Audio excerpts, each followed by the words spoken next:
Why not start 4 minutes early, eh? Let's do that.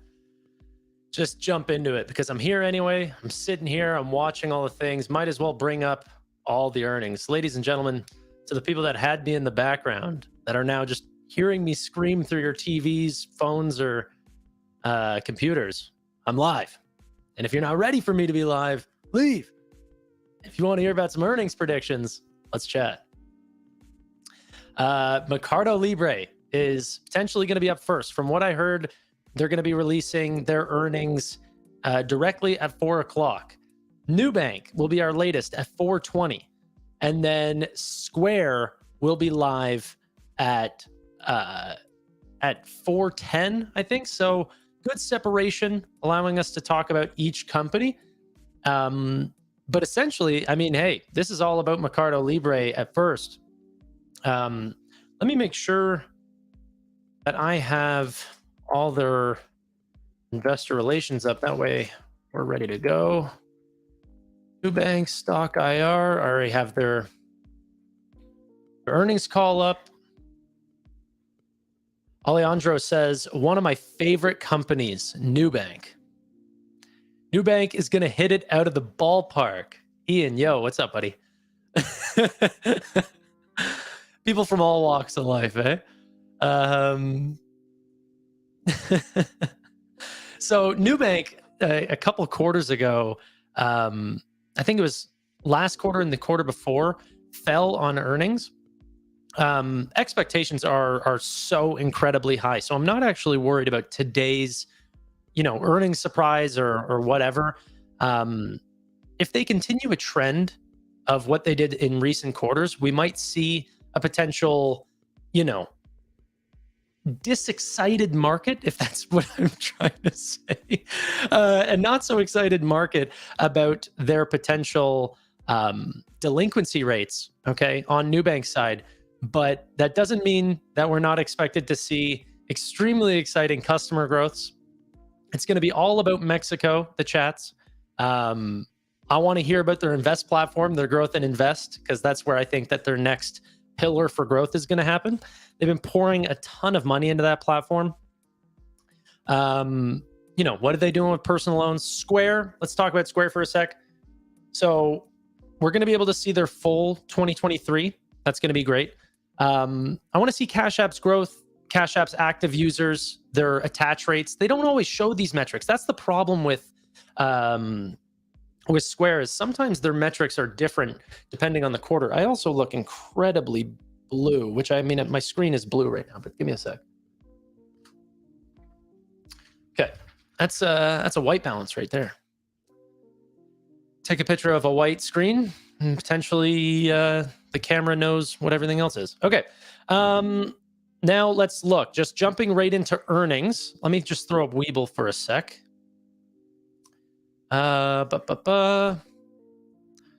So just looking straight at earnings, what we can see, Square up almost 6% on the day, Nubank up 2.8%, Mercado Libre up 4.7%. Guys, my largest holdings in my portfolio is up 16% to $785 a share. Okay. Now, Nubank. Yeah, this one's the one that I'm most excited about. But why don't we do a poll? Can I run a poll? Let's see here. I got every piece of equipment that a streamer could possibly want, and I don't know how to use half of it. Okay. Let's run a poll. Which stock will run? We're going to do new. We're going to do Square. We're going to do MELI for Mercado Libre. The votes are now in. Go, go, go, go, go. Okay. So we are officially in the afters. Bear with me a moment. Let me drop this down for a sec.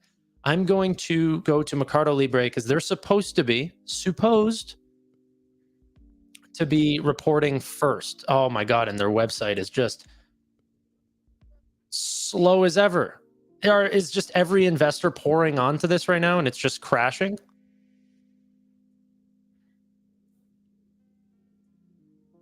Nubank, I think, is supposed to be coming out at 415 or 420. But I'm going to get them all up and just monitor them all. However, Mercado Libre's is just slow as possible. As slow as it gets. I'm going to try refreshing this because this is like brutal. I'm not going to be able to get anything. Let me know if you guys see any numbers. Tanner, pull up the screens. There's nothing to pull. You should see what I'm looking at. It says refresh.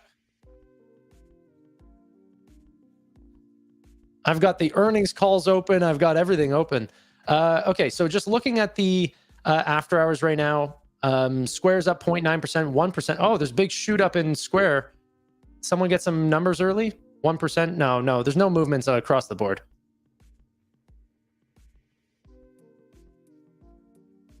Okay, I'm going to drop out of Nubank's webcast. Yeah. What the heck is going on? Mercado's website's just not loading for me. Someone help. News IR website won't load either. Okay, so thank God it's not just me. Maybe we got hit by another solar flare or something. That's literally what I heard was the case for those outages earlier from like AT&T and stuff. I heard it was like a solar flare or something. Tells you how much I know, eh? Okay. Yeah, I'm getting a 504 gateway timeout from Nubank's website. Mercado Libre's is fully loading. I'm going to try finding this on Twitter. Yeah, Twitter's loading fine, so it's not me.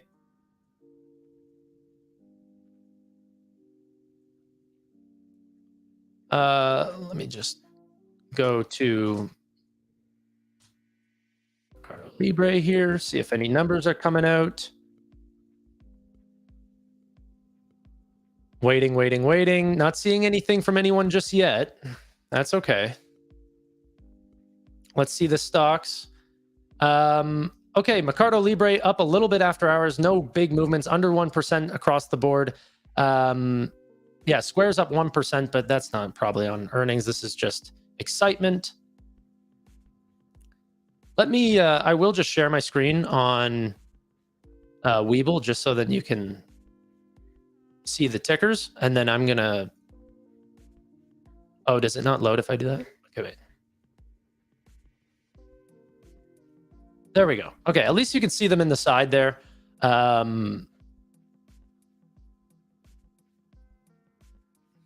Yeah, I'm absolutely frozen out of all of them except for Squares. Squares is working perfectly. But the Latin American companies are just, they've got no internet. Investor relations are just down.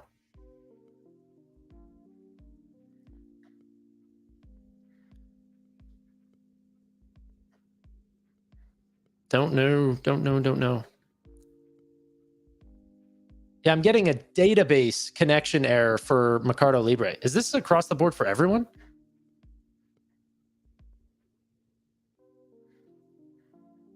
I'm just going to keep checking other news sources just so I can make sure. And maybe I'll even bring up like CNBC and stuff just to see if they have the numbers, because I'm sure they do.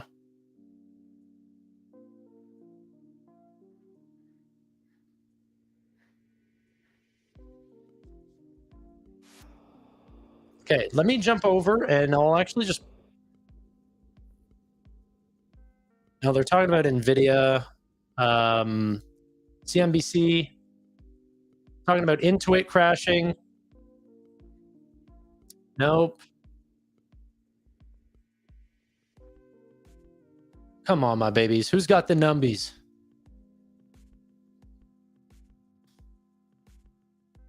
So block is supposed to be at 410 anyway, so it's not like we're missing out on that. Nubank's supposed to be at 420, so we're not missing out on that. It's just Mercado Libre is supposed to be out. That's the only one. Any large reactions in the stocks? Mercado Libre down 7%. Oh, numbers are definitely out. Numbers are out. What the heck's going on here?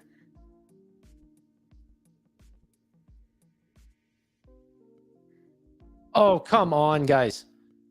Don't do this to me. And also, what's happening to my Mercado Libre shares right now?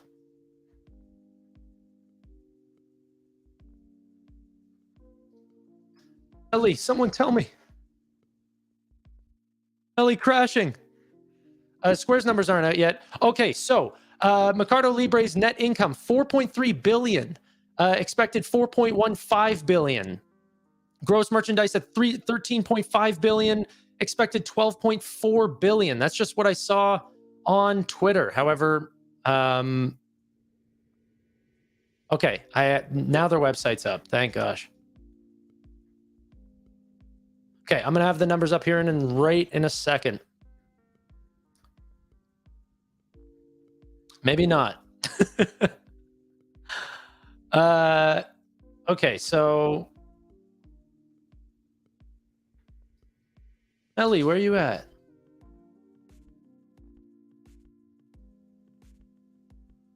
Q4 net profit 165 million. Let's see what they did last quarter. Oh, that's why they're crashing then. If they did net income of 165 million, last quarter 360 million. Yeah, year over year, that would be flat if that's true.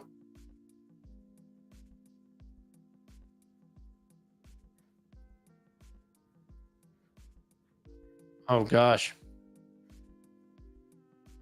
Is anyone getting yeah, call F5. Yeah, Nubank's thing is starting to work, but MELI's is not. Oh, I'm finally at the results page. That's good. I mean,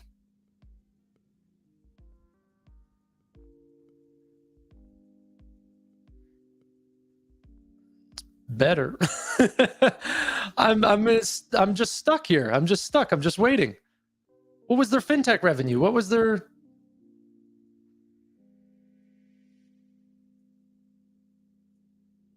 I've never seen this before.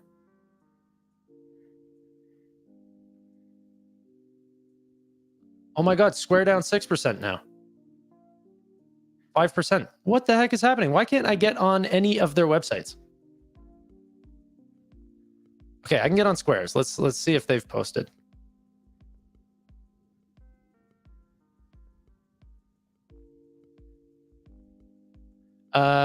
Yeah, Block announces fourth quarter. Okay, I'm gonna drop this. We're gonna go to blocks. I've got blocks here.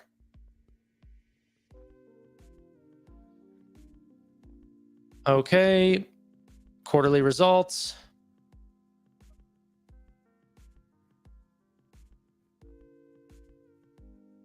Block announces fourth quarter, and then it's supposed to be coming up.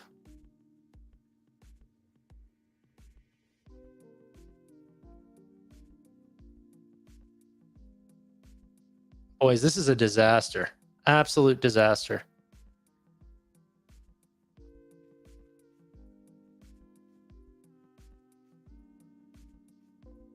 It says Block announces fourth quarter earnings results. I click through and then it says latest quarterly earnings Q3 2023.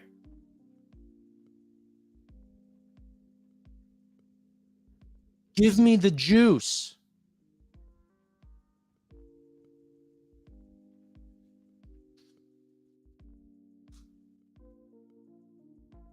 Square's down 4%. Nubank's down 9, 10%. Mercado Libre down 7%. What?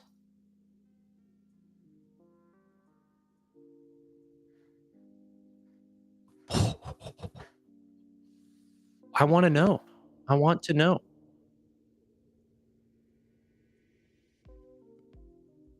Okay. Uh, Maybe did you release the annual report? Can I see that? Is that where you released it?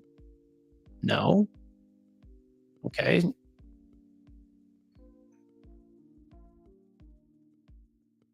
Block has posted its results for the fourth quarter in the financial section of its investor relations page. Yeah. Okay. Quarterly results. Not there, guys. SEC filings. Not there.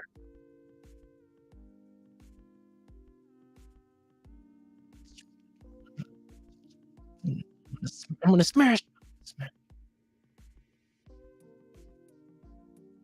Give me the numbies.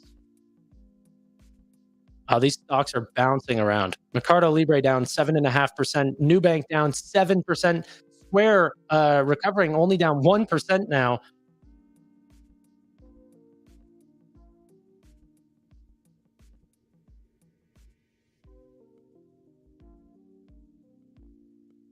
However, can't get a freaking number to save my life aside from just the initial revenue and EPS.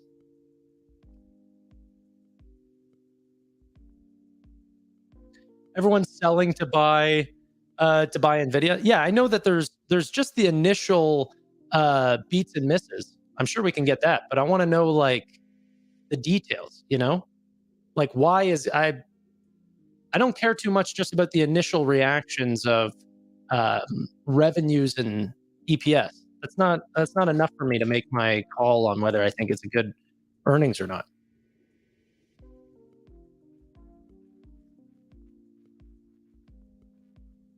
I'm seeing from people saying that maybe it's not out for some of these.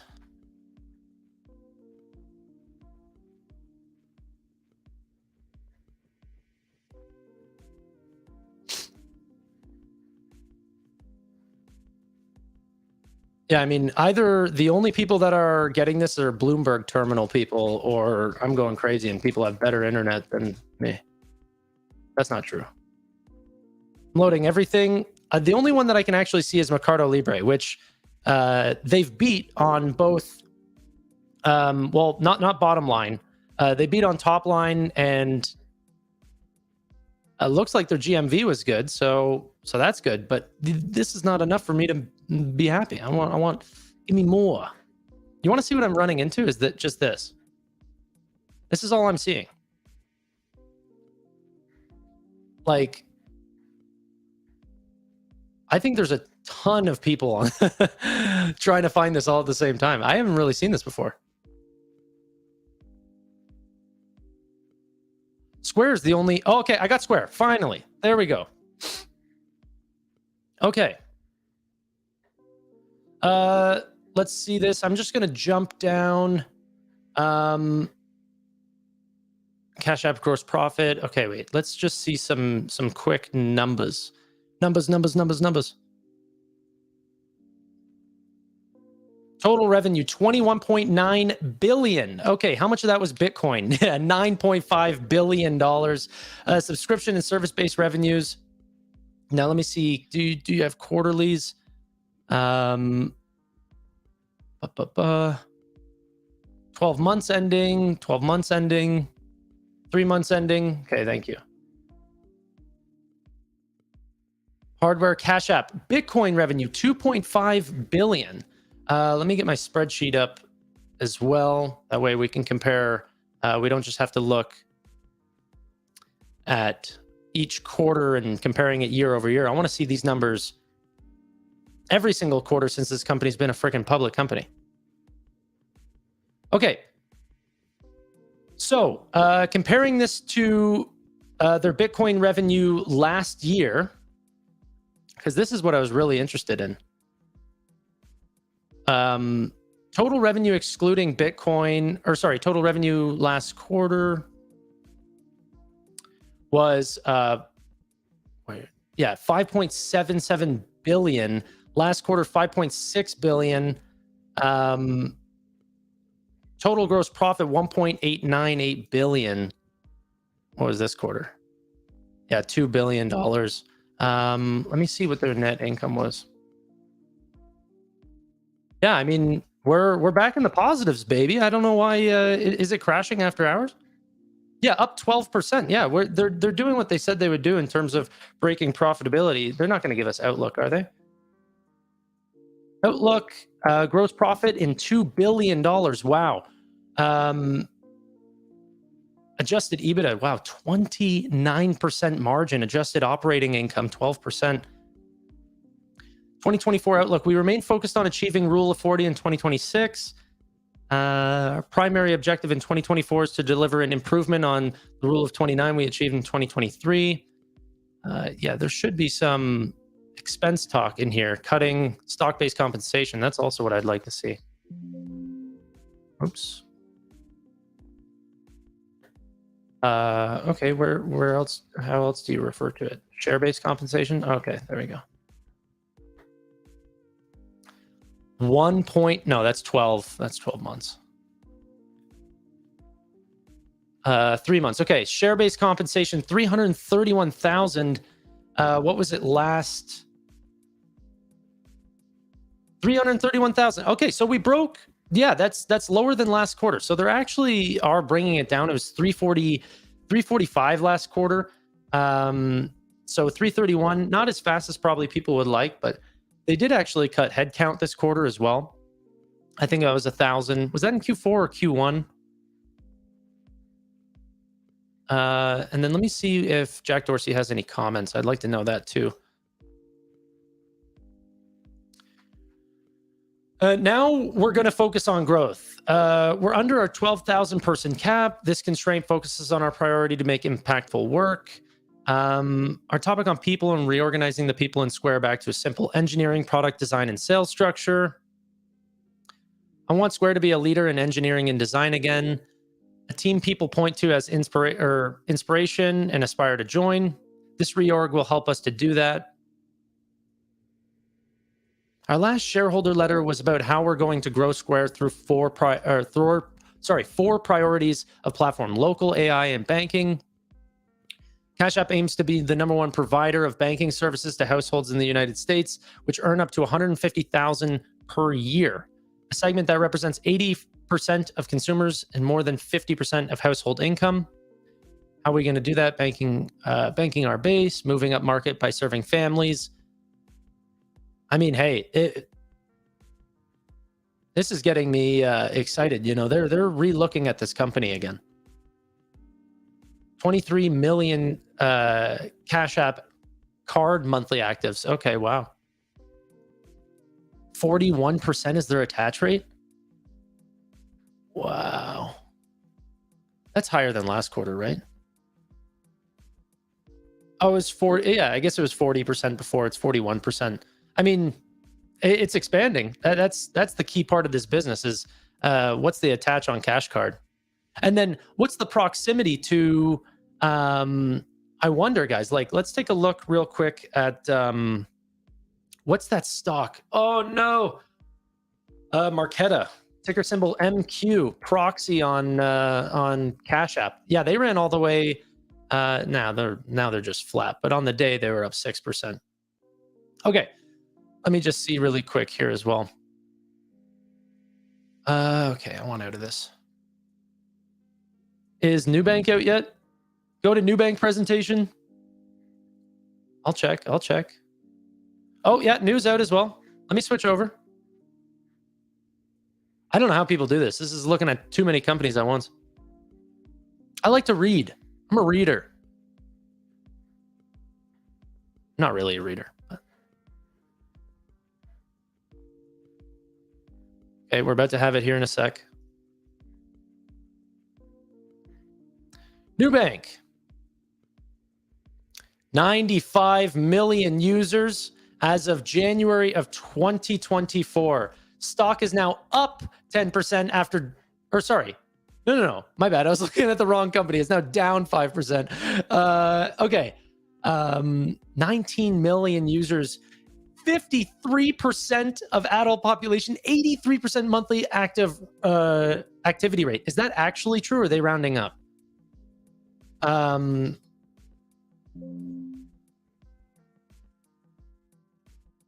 Where are you? Find me.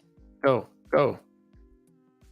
It's rounding down, 83.1%. Holy freaking crap, dude. That is unbelievable. That's unbelievable. 2.4 billion in revenue. They beat my estimates. Gross profit, 1.14 billion, beat my estimates. Net income is a little shy of of estimates, 361 million. That's probably why they're dropping, because I was expecting closer to 400. That's probably large investment in Mexico. Let's see if we can find anything. Ooh, we're stacking deposits in Mexico now. An extra 1 billion in deposits in Mexico. Holy crap.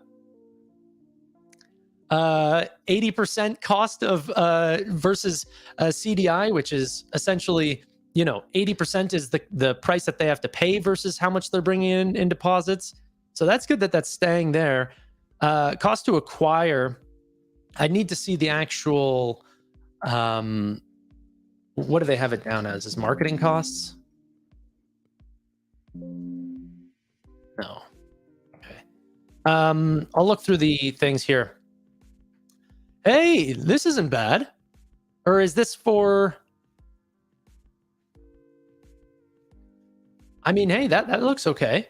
I'm going to need to see it whenever I actually put it into my spreadsheet, because just looking at these numbers, I don't know what my outlook was, but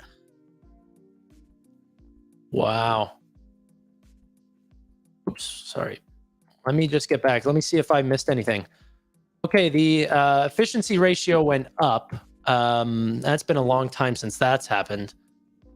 I mean, yeah, there's going to be a lot of costs for Mexico. I want to see if they say anything about that. Can I get their earnings call as well?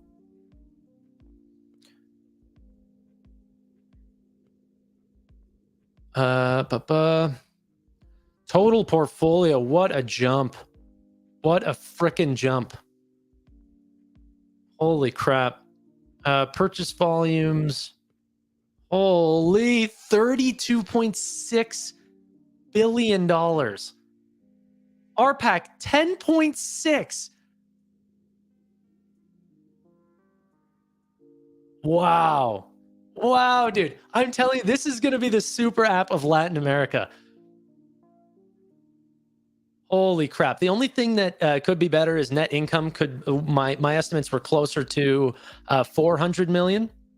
And so that's probably why the stock is dropping. I mean, to me, this is about finding a compounding company that can, you can buy here and wait years to come. This isn't about quarterly results, right? The things that I would be focused on are customers, activity rates. Do they have primary banking relationships? Yeah. Look at this. Look at this. 61% primary banking relationships. 61%. And the speed at which that they're getting people to become a primary banking relationships is spiking faster than ever. This is what you call a true compounder. People are signing up for more products at quicker speeds, becoming primary banking relationships. This is nuts. Accelerate personal loans in Brazil, both secured and unsecured. Quarterly amount lent increased by to 2 billion. Okay, cool. Okay, yeah. Quarterly ultraviolet card purchase volume increased from 500 million to 1.1 billion, followed by material increase in principality and brand. Best industry NPS amongst Brazilian high-income customers. Okay, what is your... do you have minimum wage? No minimum wage page this time, unless it just didn't search for it. Let me see if I can just get a quick glance. 15 million investment customers. Holy crap. That is nuts. Pix financing active customers. That's the new thing that we're looking at now. Yeah. Coverage ratios of total balance. Dude.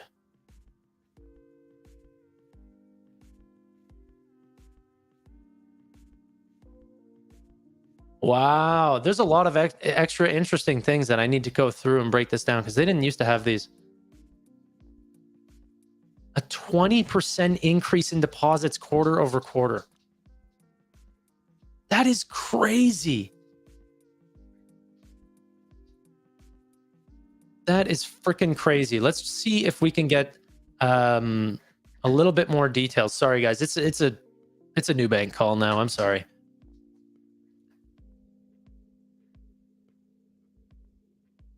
Nubank's down 7.5%. I might add. I'm calling the bluff on this one. I mean, unless there's something I'm missing that I haven't read through. Let me go through and see. Profit takers smashing new. Who cares? It went down last quarter at like $6, and then just throughout the rest of the quarter, the stock went up like 30%. It's fine. 7% drop on 270,000 volume.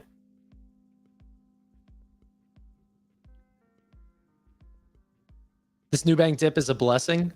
I mean, there's nothing wrong here. I want to see some comments on Mexico, because these are going to be the things that determine how exciting it is for me. But because that's where I bet their net income is going to.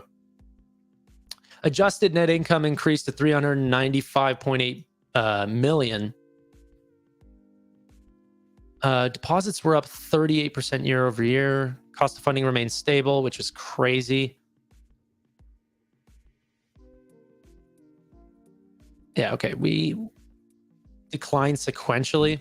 Crazy. Like, this is what I actually thought that, you know, the stock was going to crash on, and it's not even bad. NPL is non-performing loans, by the way. It's the way of rating what percentage of their loans are going bad at 30 days, and then what percentage of their loan is going bad at 90 days. Activity rate is the highlight of this entire thing. Like, can you guys even fathom in your freaking heads how you take 95 million people and make them use your app more and more every single month? Like, that's crazy. You're adding on members at blitzkrieg rates, and these people want to use your app more and more and more. You know, they're coming out with a platform for travel, for Uber, more shopping apps, more dual-sided commerce, and these people are using your app more and more every single day. This is where it takes a lot of stomach to stop looking at the stock price and start looking at the actual freaking stock, that the numbers that they're putting out. You find me what's bad here.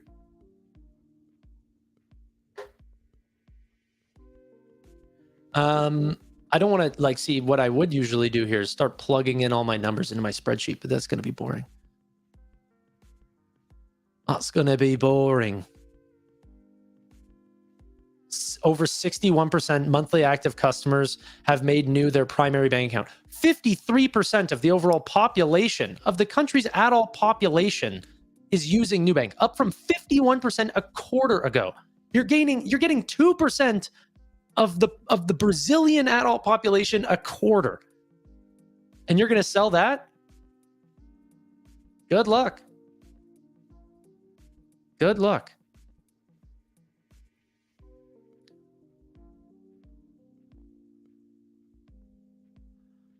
This consistently low cost of deposits highlights Nu's progress in harnessing the value of robust liability franchise. Their LDR stood at 34% versus 35%. Yeah. I guess it's just because the deposits are just gaining so freaking fast, I can't even give it out of fast enough. It essentially makes the bank safer, but potentially earn less. Okay, so Mercado Libre is down 9.5%. At one point, this actually was starting to recover, and then started selling off again. At one point, hit 1,600, down from 1,800. Nubank is at $9.68, down 6.5%, and Square up 11% in the after hours.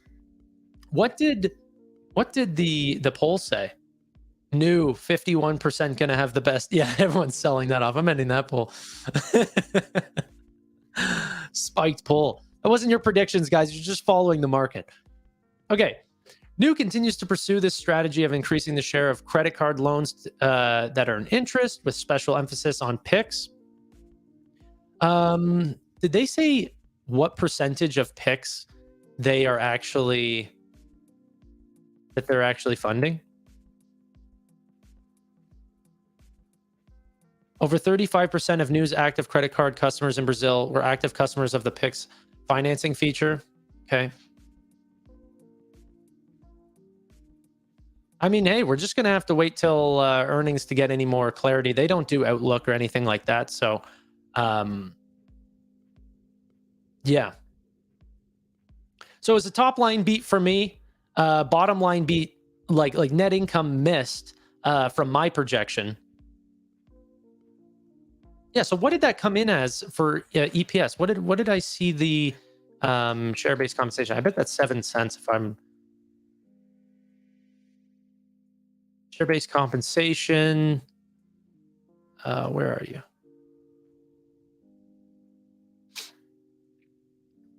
$65.9 million. Let me compare that to last quarter.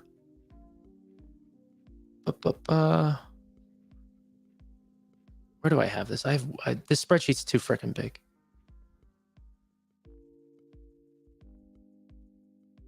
Oh, that's down quarter over quarter. Okay, cool. Yeah, dude, I bet they're I'm just taking a guess because I can't actually see the number right now. I bet their stock-based compensation as a percentage of revenue is somewhere like 2.5%. Okay, let's see what else we can get here. I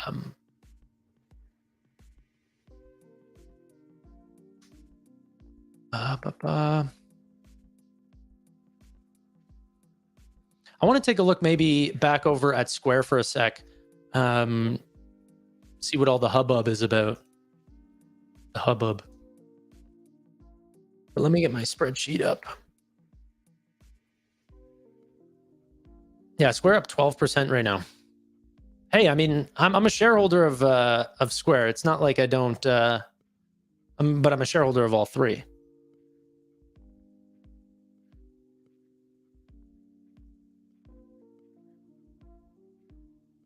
Time to sell Block? I'm not selling Block. Okay. Let me share this for a sec.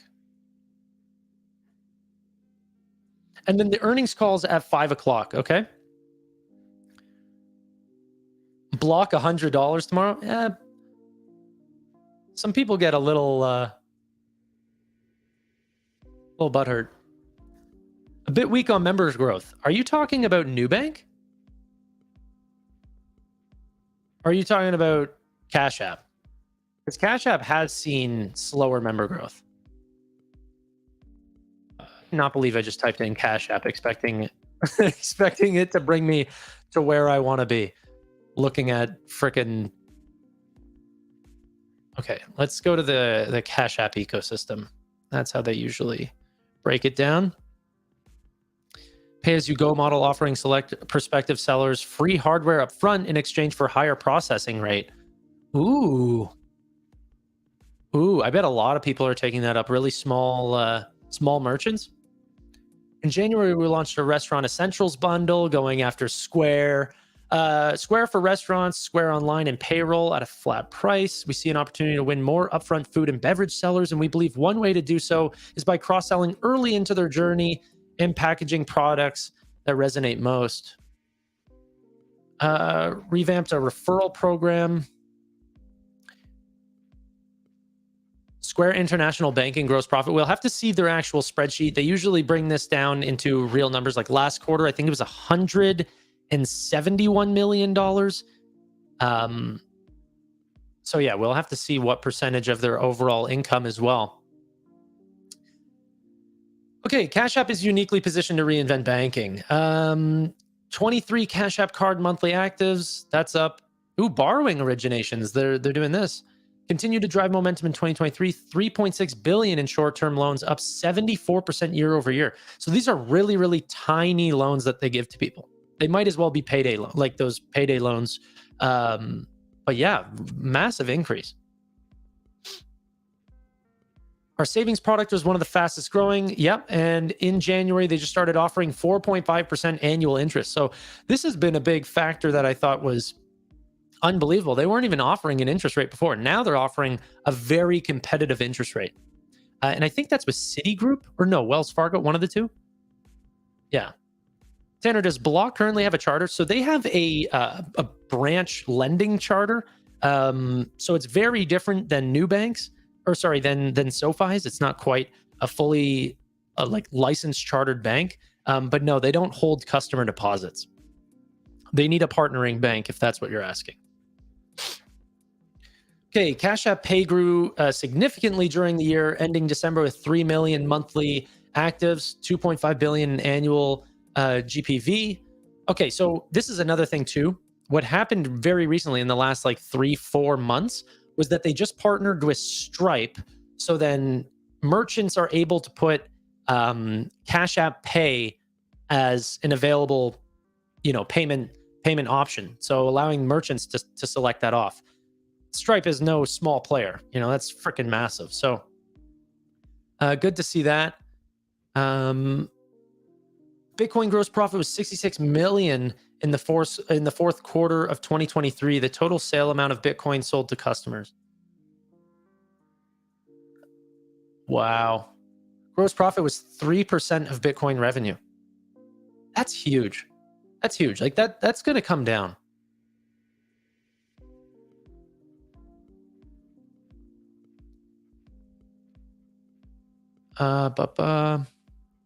Square ecosystem revenue and gross profit.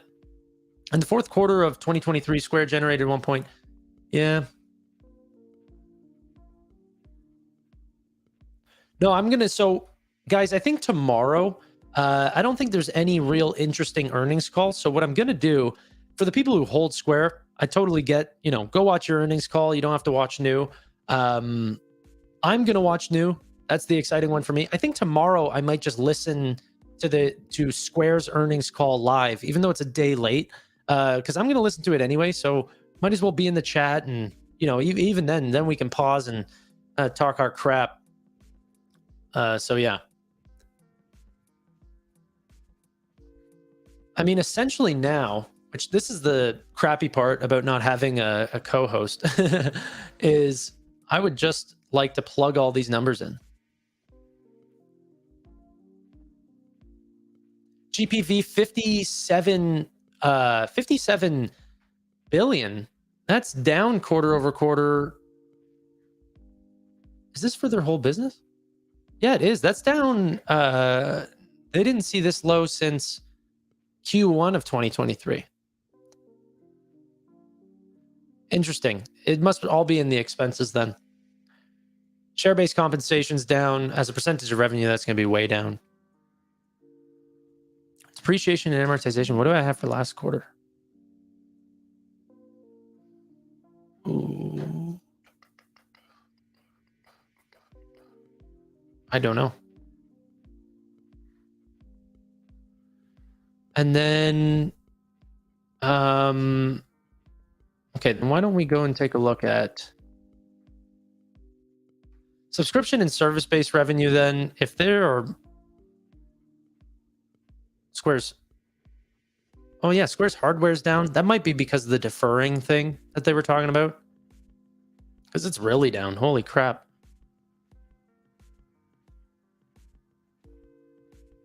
Subscription and services 293. Where is it? Subscription and services, yeah, 400,000. Square's not looking all that great this quarter. Yeah, it's kind of disappointing. They're like at, they haven't seen this low since Q1.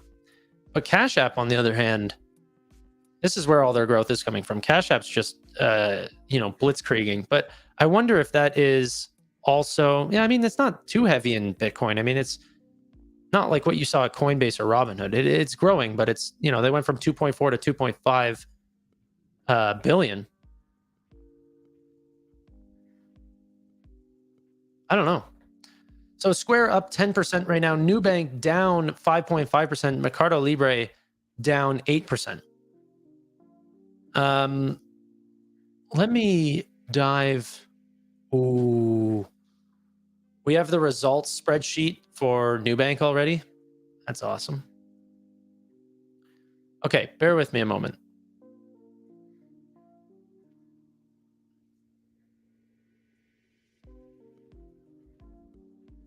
Okay. I'm going to pull up my spreadsheets here.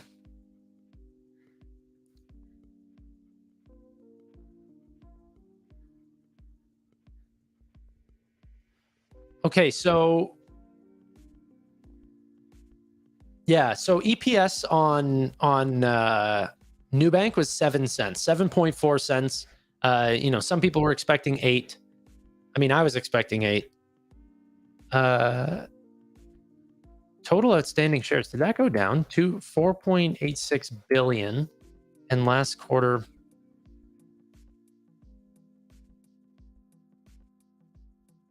no, but that's like barely up.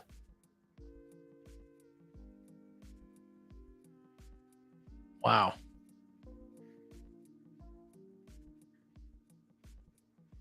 Okay. I don't want to bore you guys because I'm just going to go through the numbers now. So I don't know. Here, I'll show you just this really quick. So Nubank posts all their earnings. You don't get to see any of the how they actually break everything down or whatever. Can I drop this? How do I drop this? Excel for Windows.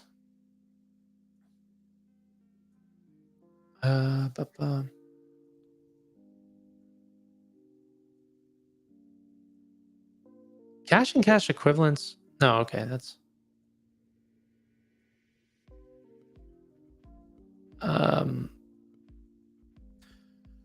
interest income from credit cards. Wow, huge spike, passing the 800 million.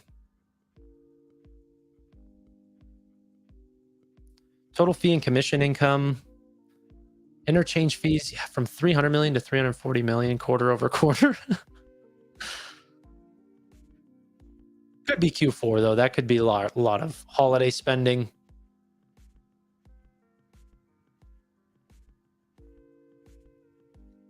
Marketing expenses. Whoa, marketing expenses. Is this similar? Yeah, okay. Q4 is a little bit higher. I guess that could be cyclical. But 71,000. That could bring their CAC costs higher.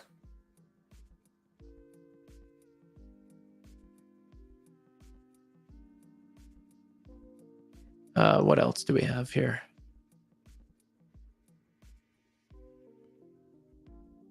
Mexico's clients to 5.2 million. Colombia didn't move. Still 800,000. Number of active customers in Brazil. Wow. Is this too small for you guys, by the way? I'm going to join their call. It's in 15 minutes, though. Can you guys see this? Here, do you need me to bring it bigger?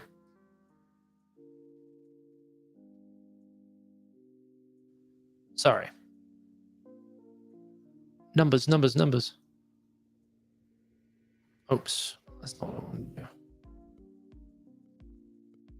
do. Whatever. This is their most recent quarter. I just fudged it.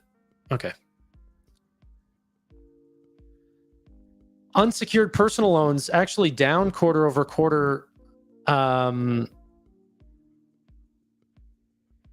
Okay, but I thought the total amount of personal loans outstanding went up like a lot. Oh, they actually saw headcount increase for the first time in a bit. They were decreasing for a while there, while growing so freaking fast. Total payment volume. I mean, dude, there is nothing like their loan performance. Cost to serve stayed the same.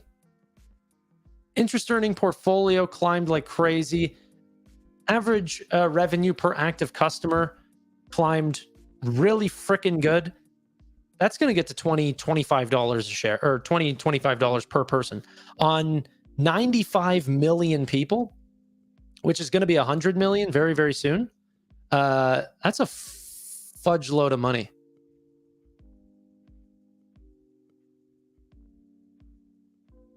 Wow.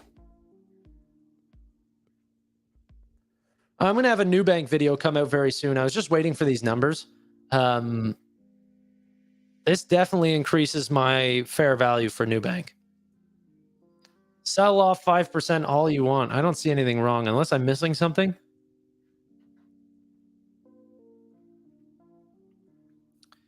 Is anyone missing anything? Or am I missing? What am I seeing that others aren't? Or what am I not seeing that others are?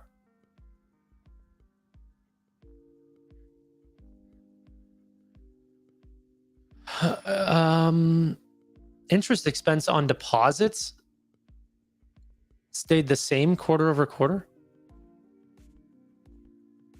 It doesn't even seem remotely possible. Didn't their deposits go up by 20%?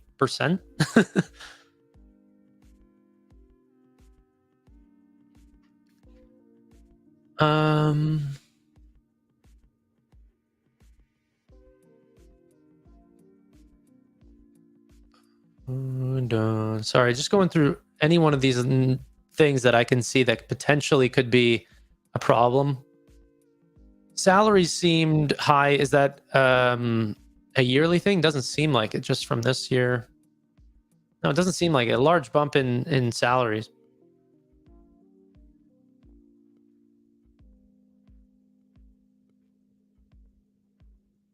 Dude, this is a fine quarter.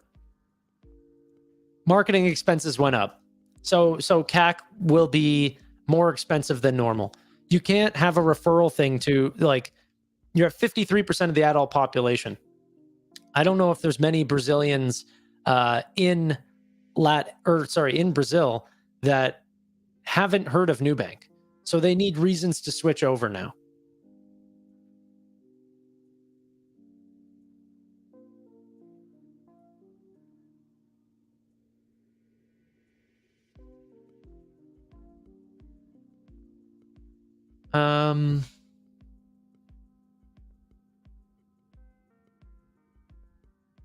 Wow. Okay, what else is there?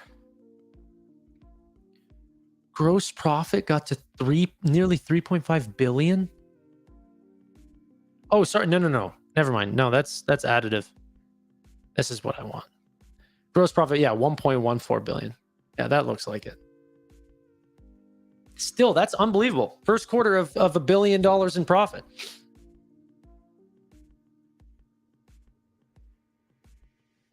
And then where's their, yeah, this is their actual number. I had this pegged at about 400,000.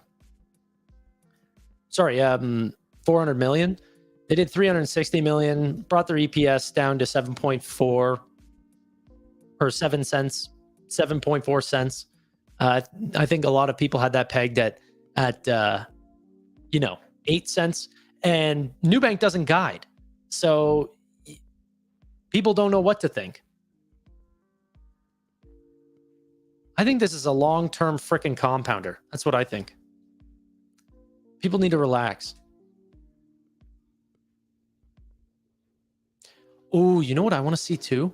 Like, what's the peg ratio on this stock now? If I were to just take, especially after the collapse in the price. So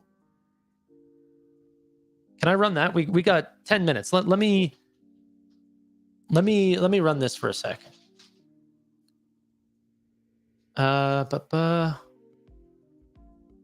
their peg ratio before these earnings was 1.13 times, and that was on price per share of $10.36. So without even updating their numbers, they're at $9.80 right now. So actually that'll be harder than than I think to update.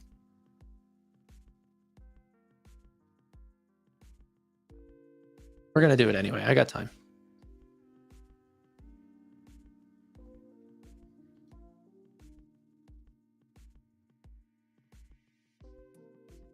Just go. Okay, so that lowers the peg to 1.08.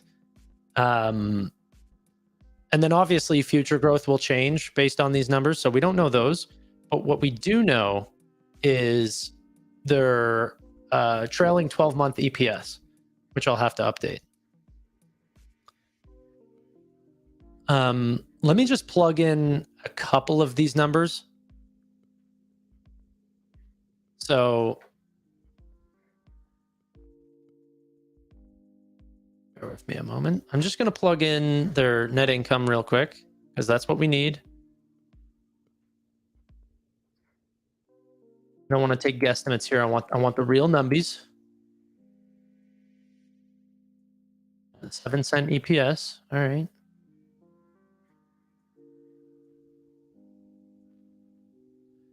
And then that it'll be Q. Yeah, dude, this is the same peg ratio as SoFi now. This is a 0.7.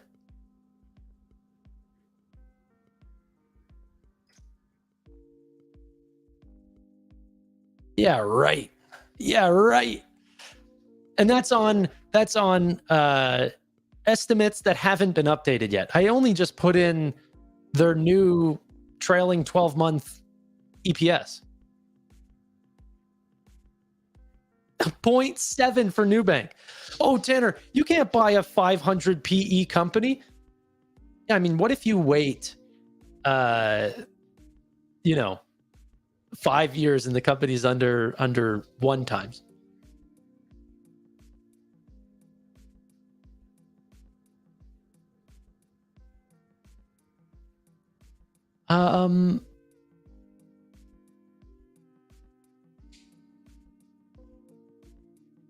Tanner, what you're missing is that people are going to take profits. New will rise tomorrow. I mean, yeah, dude, I am not worried at all. I am not even remotely worried. I'll have to take a look deeper into Mercado Libre because, I mean, I'm only reading the headlines because we didn't dig too deep into it. Their website was just shut down, and then I just said, forget about it. But maybe I could try looking at it now. It's probably up now. But and let me make sure I got the earnings call coming up. I'll cut the music for a little bit. I'm going to make sure to join Zoom in the browser. You guys want to know a freaking crazy headache is trying to deal with that. Okay, yeah, starts at 5 p.m. Perfect. All right, we're in. But that's a headache, is trying to do Zoom in the actual app and then streaming it to StreamYard is like, that's a recipe for disaster.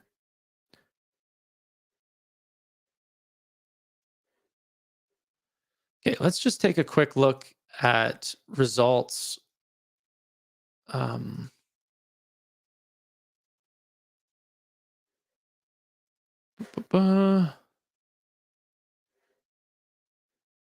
Sorry, just you guys don't know how many buttons I'm clicking right now. I'm going at Mach speed, baby.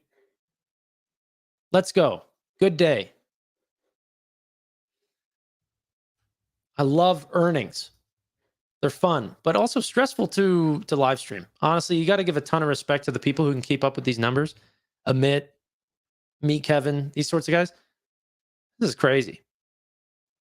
Honestly, you might just need a terminal. Or you just know the people to go on Twitter and check. Should I sell Square now? You do what you want, man. You do you.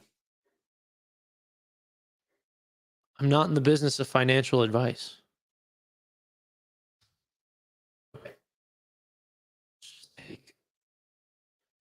Hello? Operational and financial statement. Let me just share my screen. Not that, this. Let me go to my spreadsheet really quick. I need a third monitor. I'm just realizing this. I'm buying a new standing desk so I can actually stream and stand at the same time. And it's going to be so freaking big. And I'm going to get a third monitor. Okay. Net revenues was a beat. That looks huge. Up 13% quarter over quarter. Jeez. Uh, bu- bu- bu- Gross profit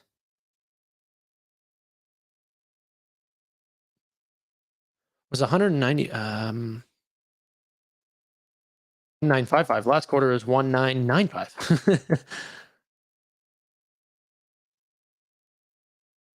Oh, what the heck?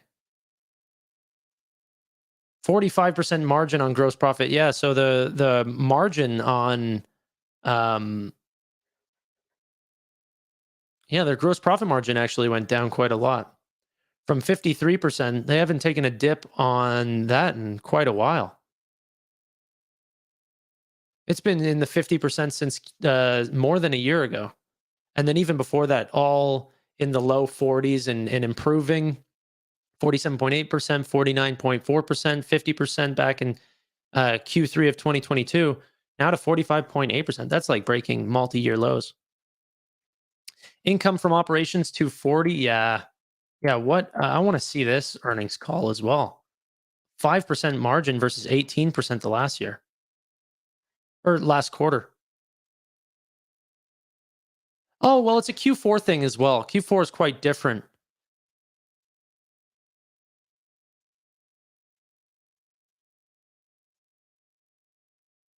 Um, then 165. Yeah. Okay. So I wonder if their take rates are different just because the holiday season and you're getting more transactional income versus, um, potentially like subscription income, these sorts of things, and that just their margins get impacted, but the revenue just absolutely beats. I'd have to look into that. That's another earnings call that I want to listen to. Brazilian Jesus holiday. What? Okay.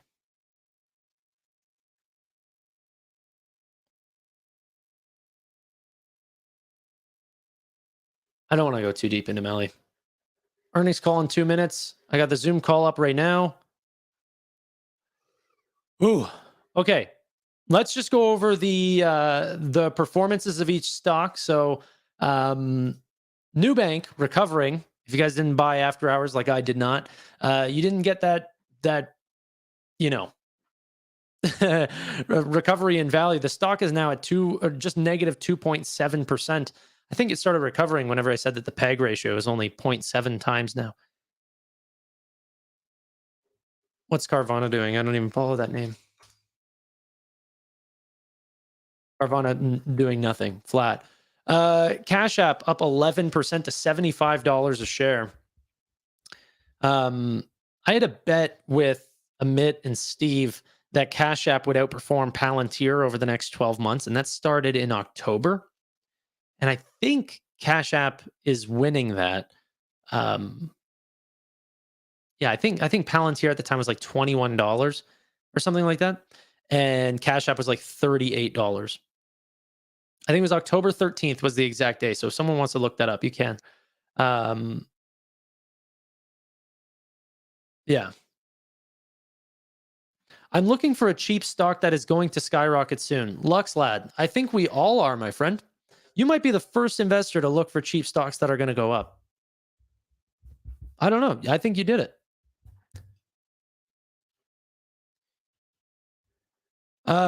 Did New report earnings? Yes, they did, my friend. Yes, they did. And although being down 3.5%, I thought they were stunning earnings. And we're going to jump into the earnings call now. It's supposed to start right now, but it's here. I'll just show you because I'm sure it'll turn on in a sec. That's what we're seeing. And it keeps refreshing every 5 seconds, so maybe it'll pop on.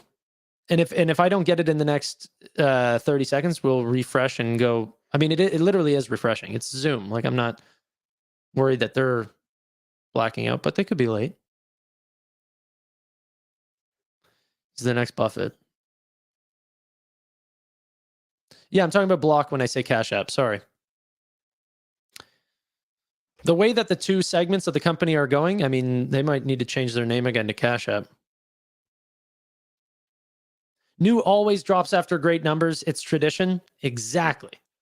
The last 2 quarters they've dropped earnings. So I wasn't expecting some crushing beat.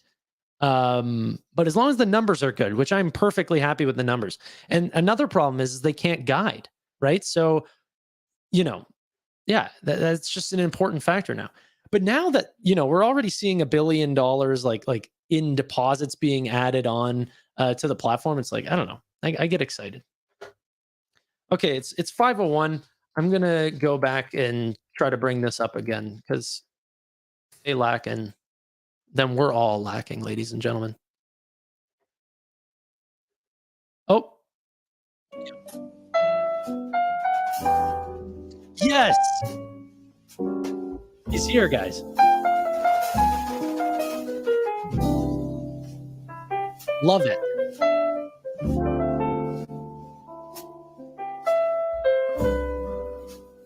We all have audio. Can you guys just hear spikingly loud music?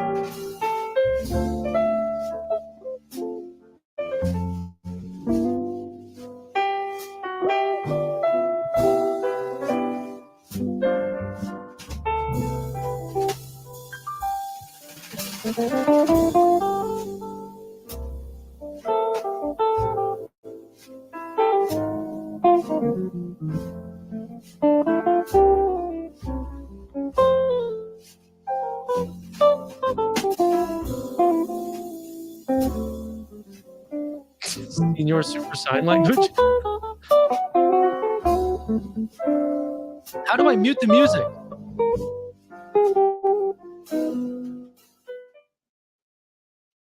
Good afternoon, ladies and gentlemen. Welcome to New Holdings conference call to discuss the results for the fourth quarter 2023. A slide presentation accompanies today's webcast, which is available on Nu's Investor Relations website, www.investors.nu in English and www.investidores.nu in Portuguese. This conference is being recorded and the replay can also be accessed on the company's IR website. This call is also available in Portuguese. To access, you can press the globe icon on the lower right side of your Zoom screen and then choose to enter the Portuguese room. After that, select Mute Original Audio. Para acessar nossa conferência em português, clique no ícone do globo ao lado inferior direito da sua tela Zoom e selecione a opção Portuguese Room. Ao acessar a nova sala, certifique-se de mutar o áudio original. Please be advised that all participants will be in listen-only mode. You may submit online questions at any time today using the Q&A box on the webcast. I would now like to turn the call over to Mr. Jörg Friedemann, Investor Relations Officer at Nu Holdings. Mr. Friedemann, you may proceed. Thank you very much, operator, and thank you all for joining our earnings call today. If you have not seen our earnings release, a copy is posted in the Results Center section of our Investor Relations website. With me on today's call are David Vélez, our founder, Chief Executive Officer and Chairman, Youssef Lahrech, our President and Chief Operating Officer, Guilherme Lago, our Chief Financial Officer, and Jack Dougal, our Chief Product Officer. Throughout this conference call, we will be presenting non-IFRS financial information, including adjusted net income. These are important financial measures for Nu, but are not financial measures as defined by IFRS and may not be comparable to similar measures from other companies. Reconciliations of our non-IFRS financial information to the IFRS financial information are available in our earnings press release. Unless noted otherwise, all growth rates are on a year-over-year FX-neutral basis. I would also like to remind everyone that today's discussion might include forward-looking statements, which are not guarantees of future performance and therefore you should not put undue reliance on them. These statements are subject to numerous risks and uncertainties and could cause actual results to differ materially from our expectations. Please refer to the forward-looking statements disclosure in our earnings release. Today, our founder, chairman, and CEO, Davi Vélez, will discuss the main highlights of our fourth quarter 2023 results and provide an overview of our company priorities for 2024. Subsequently, Guilherme Lago, our CFO, and Youssef Larash, our President and COO, will take you through our financial and operating performance for the quarter, after which time we will be happy to take your questions. Now, I'd like to turn the call over to Davi. Davi, please go ahead. Thank you, Jorg. Good evening, everyone, and thank you again for being with us today. Q4 2023 marks our second year as a publicly listed company and our 10th year since our foundation. Our mission, dedicated to fighting complexity and empowering people, continues to gain strong momentum, now serving nearly 100 million people in Brazil, Mexico, and Colombia. Meanwhile, our business model, anchored in three fundamental principles: fast customer expansion, expanding revenue per customer, and efficient operating costs, is delivering onto the substantial earnings power we envision. Our customer base growth has consistently outpaced our expectations, reaching approximately 94 million customers at the end of the quarter, compared to 54 million just 3 years ago. We are on our way to cross 100 million customers in 2024, and we plan to continue marching along thereafter towards the development of the largest consumer platform in Latin America. The pace of customer net adds in Brazil remains impressive, averaging 1.3 million customers per month, resulting in a total of 87.8 million customers by the end of 2023. At the same time, our growth in Mexico has accelerated, with a net add of almost 1 million new customers in the quarter, reaching a total of 5.2 million customers by the end of 2023. This underscores the success of our Q3 decision to increase deposit yield in Mexico, which has accelerated our company-wide flywheel in the country and consolidated Nu as the indisputable leader in the digital banking category in Mexico. Finally, let me share some financial highlights with you. In the fourth quarter, our revenue surged to $2.4 billion, accelerating sequentially to a 57% year-over-year increase. Our gross profit surpassed $1.1 billion, growing 87% year-over-year, while our gross margin expanded once again, reaching 47.5% in the quarter. The sequential gross margin expansion boosted our net income, which reached $361 million, while adjusted net income stood at $396 million, reflecting a 229% year-over-year increase. This demonstrates the strength of our business model, capable of combining strong top-line growth with very solid levels of profitability. This slide provides a high-level overview of our financial performance trends over the past 2 years. It underscores our consistent success in expanding the customer base while accelerating revenues and profitability. The robust growth of our customer base, driven by the growing cross-selling and upselling opportunities facilitated by our highly engaged platform, resulted in a more than threefold increase in quarterly revenues in just 2 years on an FX-neutral basis. This translated into an 82% annual compounded growth rate for this period. The third chart on this slide effectively illustrates our robust pricing and underwriting capabilities. Our quarterly gross profit, calculated as total revenues minus funding costs, transactional expenses, and credit loss allowances, increased by more than fourfold in the same period. Lastly, we believe the combined impact of the aforementioned factors, coupled with the strong operating leverage of our platform and the maturation of our early products in Brazil, has resulted in a significant acceleration in net income growth. This upward trend is evident in the chart on the right, particularly over the past 4 quarters. We anticipate this compounding effect continuing in the years ahead, driven by the combination of sustained growth and heightened profitability within our platform. Now, I'd like to highlight how our flywheel isn't just driving customer acquisition and data growth, but also sustaining strong momentum in our key financial metrics. As our 3 geographic regions continue to expand, Leveraging the inherent operating advantage of our model, our holding company has effectively transformed its potential into profits. In the fourth quarter, Nu Holdings achieved an adjusted net income of $396 million, reflecting an adjusted annualized return on equity of 26%, surpassing the performance of most peers in the region, and despite maintaining a considerable excess capital of $2.4 billion in the holding company. If one were to look at our operations in Brazil alone, our return on equity continued to increase and remains above 40%. I'd like to briefly recap how we fared against our priorities in 2023. At the beginning of last year, we communicated our top 3 priorities for the year. The first was to scale our lending business in Brazil, both unsecured and secured. The second was to grow our share of wallet within the upmarket segment in Brazil. And the third was to ramp up local currency deposits in Mexico and Colombia. As you can see in the first part of this slide, we doubled our origination of personal loans over the past year, from almost $1 billion in the fourth quarter of 2022 to $2 billion in the fourth quarter of 2023. Currently, Nubank has an estimated market share of new originations in unsecured personal loans of approximately 22%, increasing from 12% from the end of last year. In addition, we launched our initial SIAPE public payroll loan product in April 2023, followed by FGTS in August 2023, and then INSS payroll in October 2023. As of Q4 23, 10% of our personal loan origination was already derived from secure lending lines. Much more will come in 2024, but we're overall very pleased with our developments in scaling personal loans in Brazil over the past 4 quarters. Let's delve into our second priority, gaining share of wallet within the upmarket segment in Brazil. It is an effort that will take time and pay off over the long haul.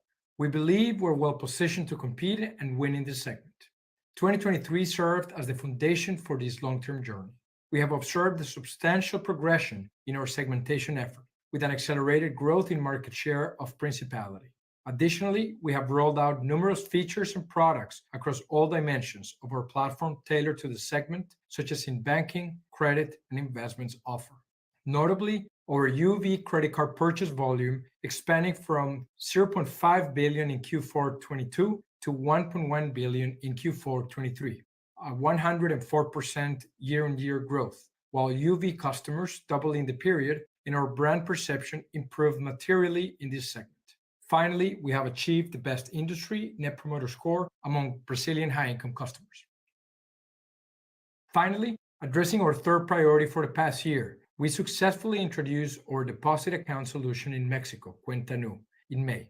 Following Nu's announcement of increased remuneration of these deposits in November, we experienced a remarkable outcome. Within just 2 months, we quadrupled the level of deposits in the country to an impressive total of $1 billion at the end of 2023, achieving this milestone 3x faster than in Brazil, with a segment of higher income Mexicans that are attracted by the more aggressive value proposition. We are extremely pleased with the success of this strategy, even though it is a significant investment, as we believe it unlocks the potential of our member-get-member referral program, enriches our credit underwriting models with more data, and enables our company to become self-sufficient in local currency retail deposits. This self-sufficiency is crucial for scaling a consumer finance business. We were also granted a financial license in Colombia at the end of December, allowing us to launch Cuenta in Colombia last month. Similarly to our experience in Mexico, we expect our flywheels in Colombia to be propelled by the Cuenta launch. Overall, we believe 2023 was the year we were able to definitely prove to the market with strong numbers that the digital banking model we have been building for over a decade is the future of banking. This model is not only able to acquire and serve tens of millions of customers at scale and extremely low cost, but also generates the high satisfaction for consumers while producing one of the highest return on equity for shareholders. We achieved significant progress by getting banking licenses in 2 new geographies and by launching successful deposit franchises in Mexico. We also grew within new segments such as high income. Those developments point in the direction that this is a model that goes beyond Brazil and goes beyond mass market consumers. We realize there is still lots to prove ahead, but we continue to be incredibly excited about how early we are in the development of this model. Now, I'd like to pass the floor to our CFO, Guilherme Lago, who will guide you through our financial numbers. Over to you, Lago. Thank you, Davi, and good evening, everyone. Before starting the discussion around our year-end results and to better frame our operating and financial key performance indicators, I would like to recap the three key elements of our simple and powerful value-generating strategy. First, we continue to expand our customer base in the three markets where we operate, quickly transforming new customers into active ones. Second, we are focused on increasing the average revenue per active customer, or RPAC, through effective cross-selling and upselling initiatives. And third, delivering growth while maintaining one of the lowest cost operating platforms in the industry.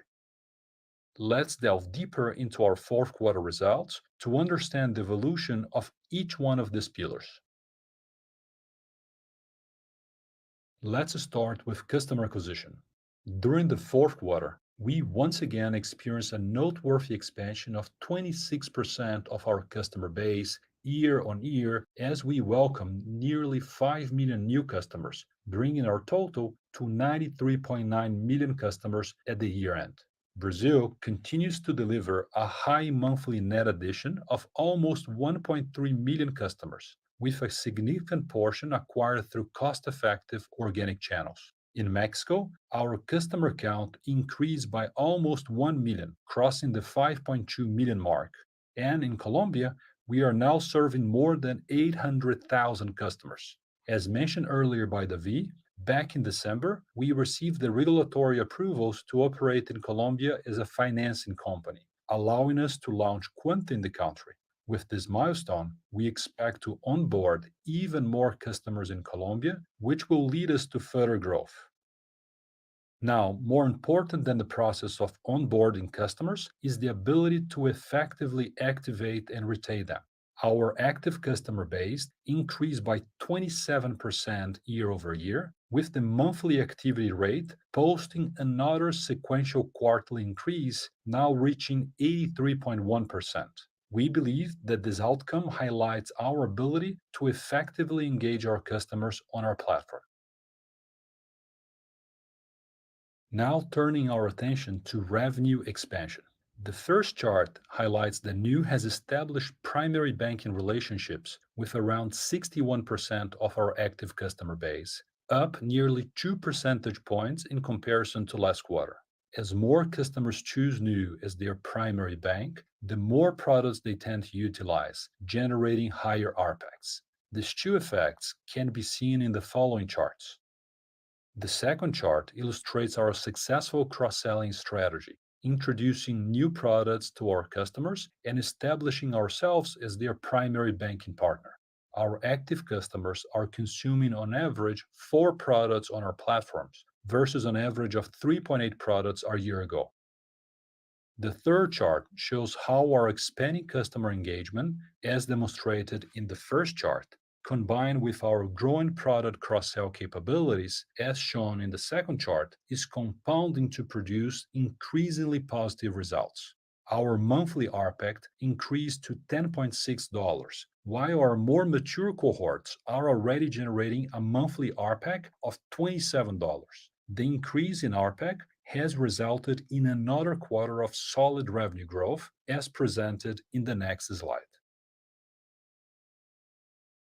Our monthly RPAC has continued to grow steadily, expanding by 23% year over year. We remain confident that we still have untapped potential for further RPAC growth, moving us closer to realizing what we believe is our full RPAC potential.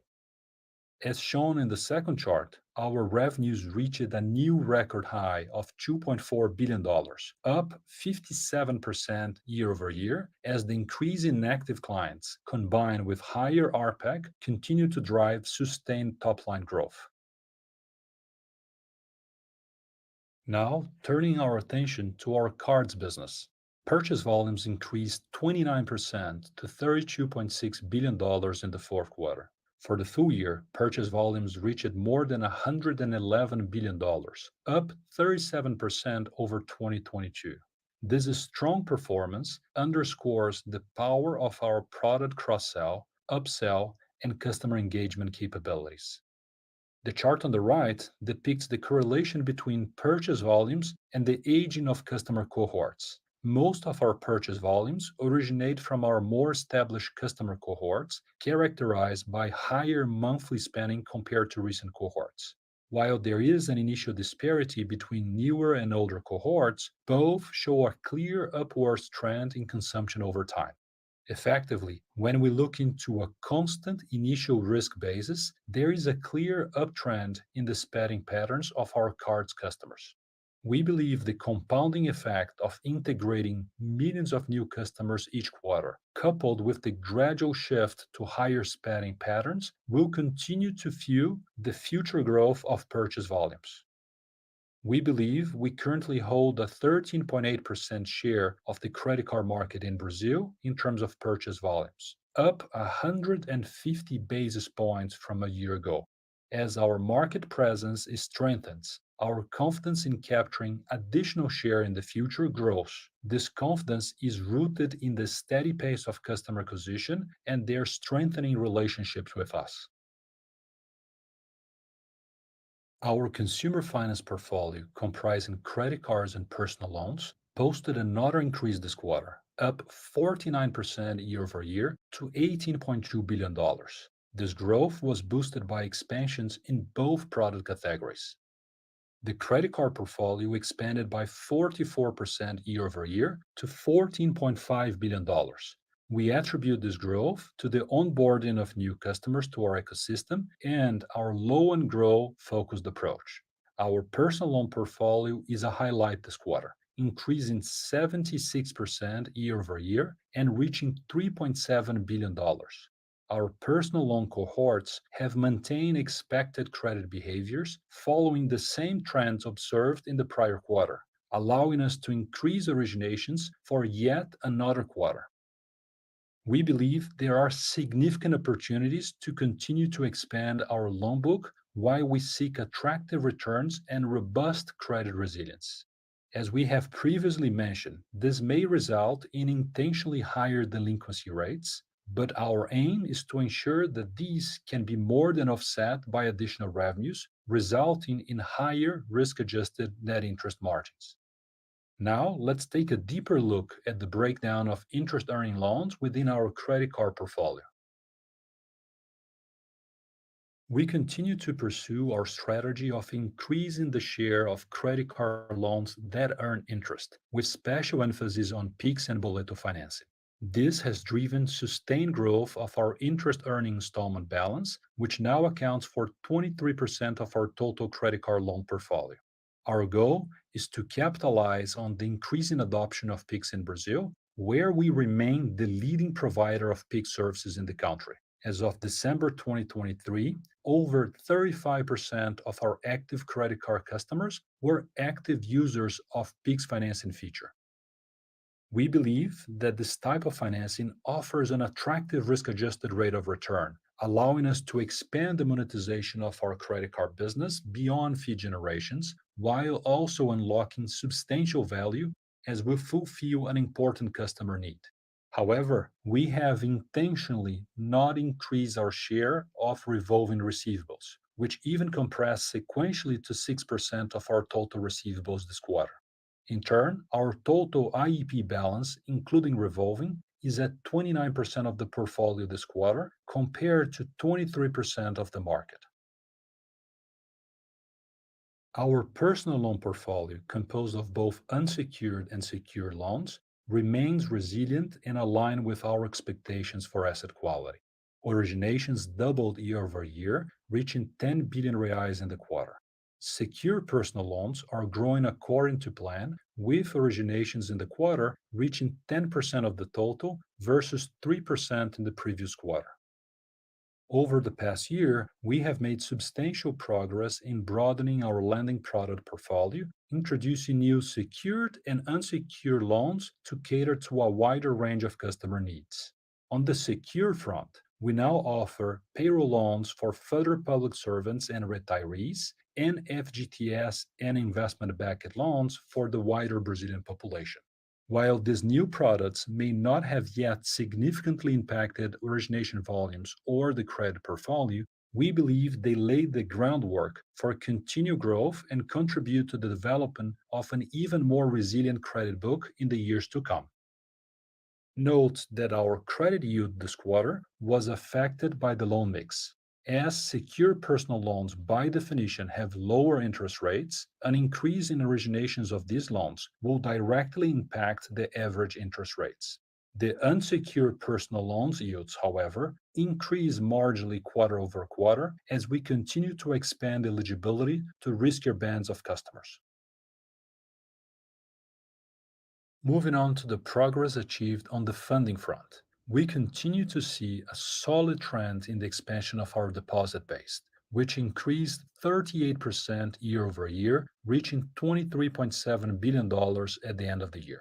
This represents a significant step towards our goal of developing one of the strongest local currency retail deposits franchise in the region, bolstering our ability to support our consumer finance operations across the three geographies where we operate.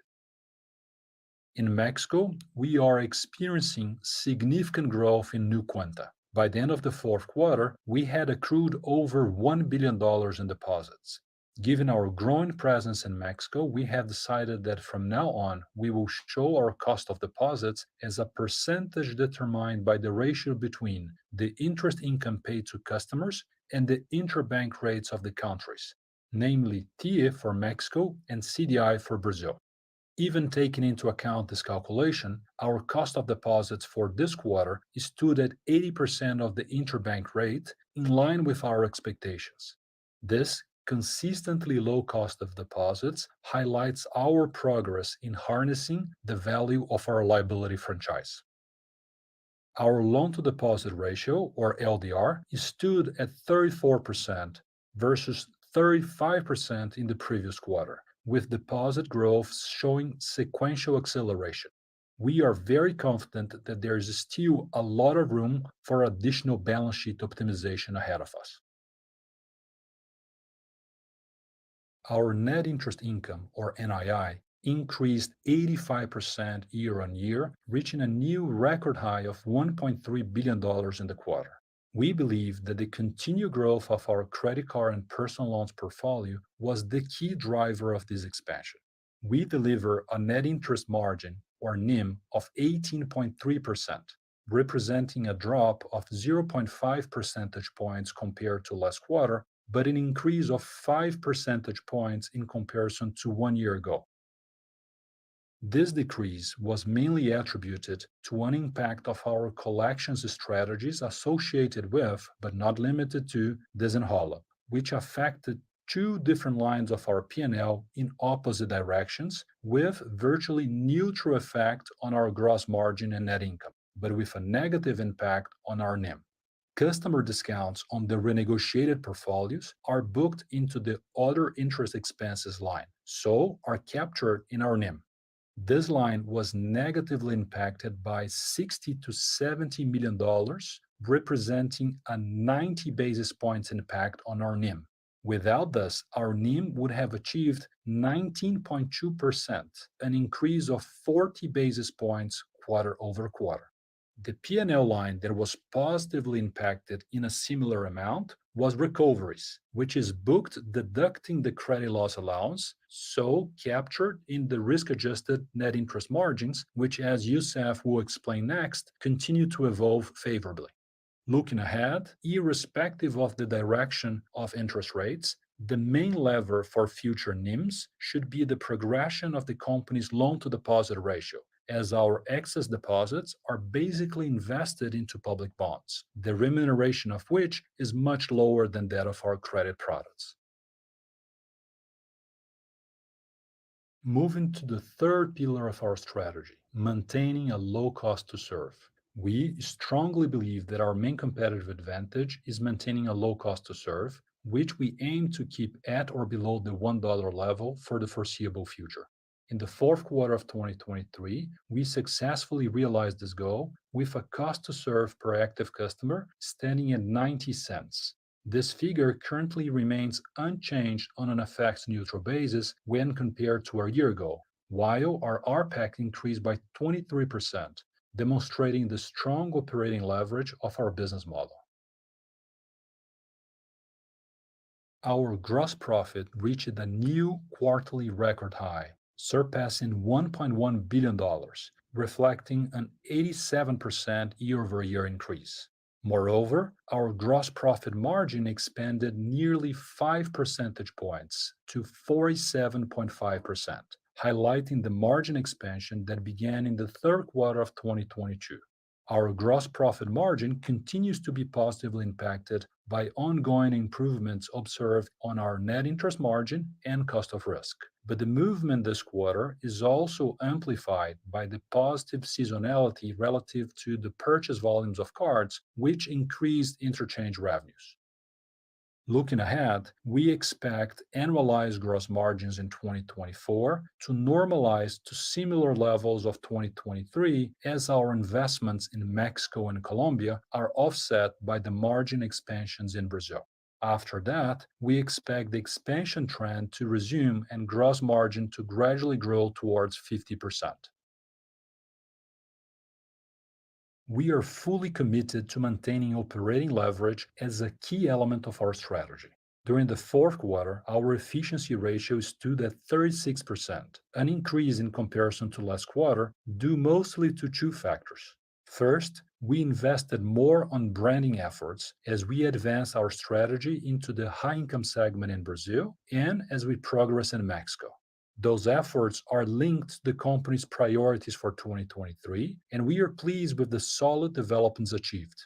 Important to mention that marketing expenditures were below historical average during the first half of 2023. So in part, the rise in expenses this quarter were already expected and previously communicated. Second, our cloud expenses rose, driven by higher data usage from increased transactions and customers' activity, especially during the holiday season. We believe this course will be reversed in the subsequent quarters.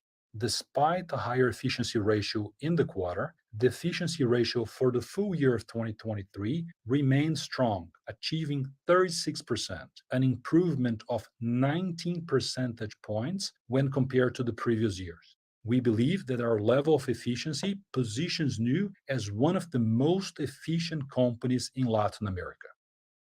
We are also confident that we can achieve more improvements in operating leverage as we continue to scale the business by expanding our customer base, increasing product upselling and cross-selling, and introducing new products and features.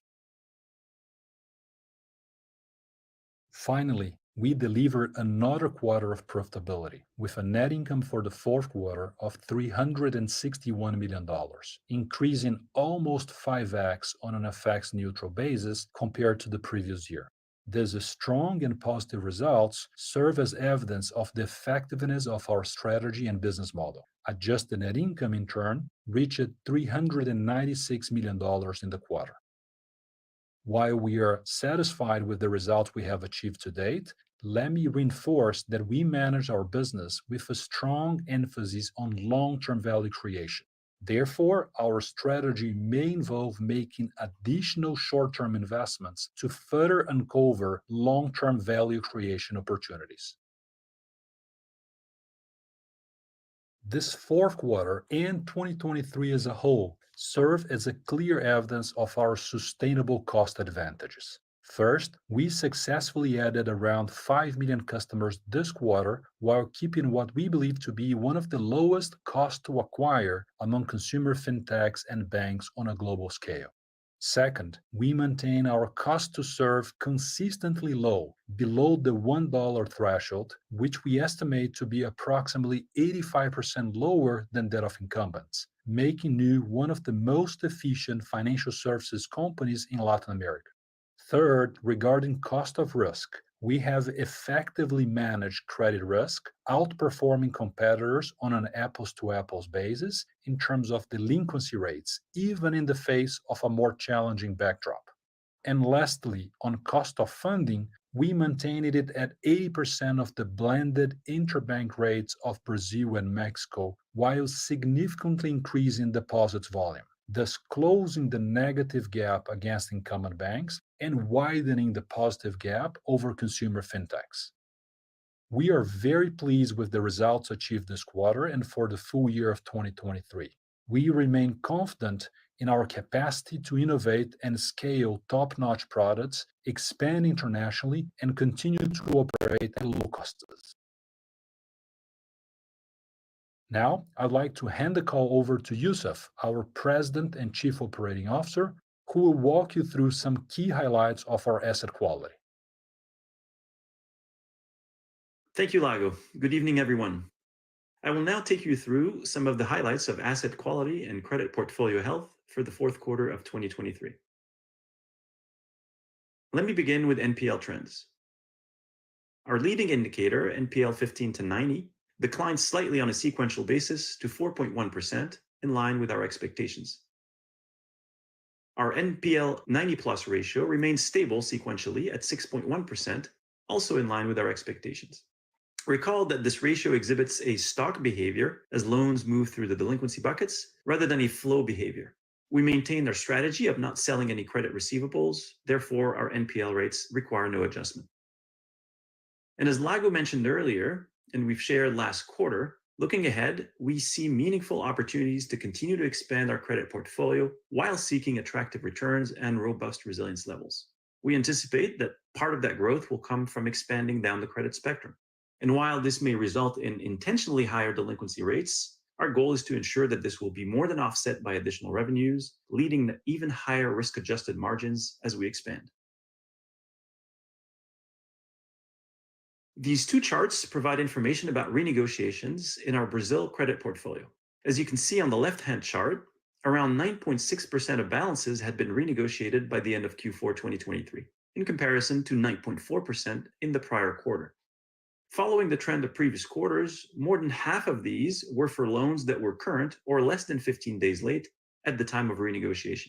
Moreover, 88% of renegotiations were for loans less than 90 days past due at the time of renegotiation. This goes to show that renegotiations have a limited impact on NPL rates. On the right-hand chart, you can see that we maintained a comfortable level of provision coverage above the 90+ balances of our renegotiated portfolio at 243.5%.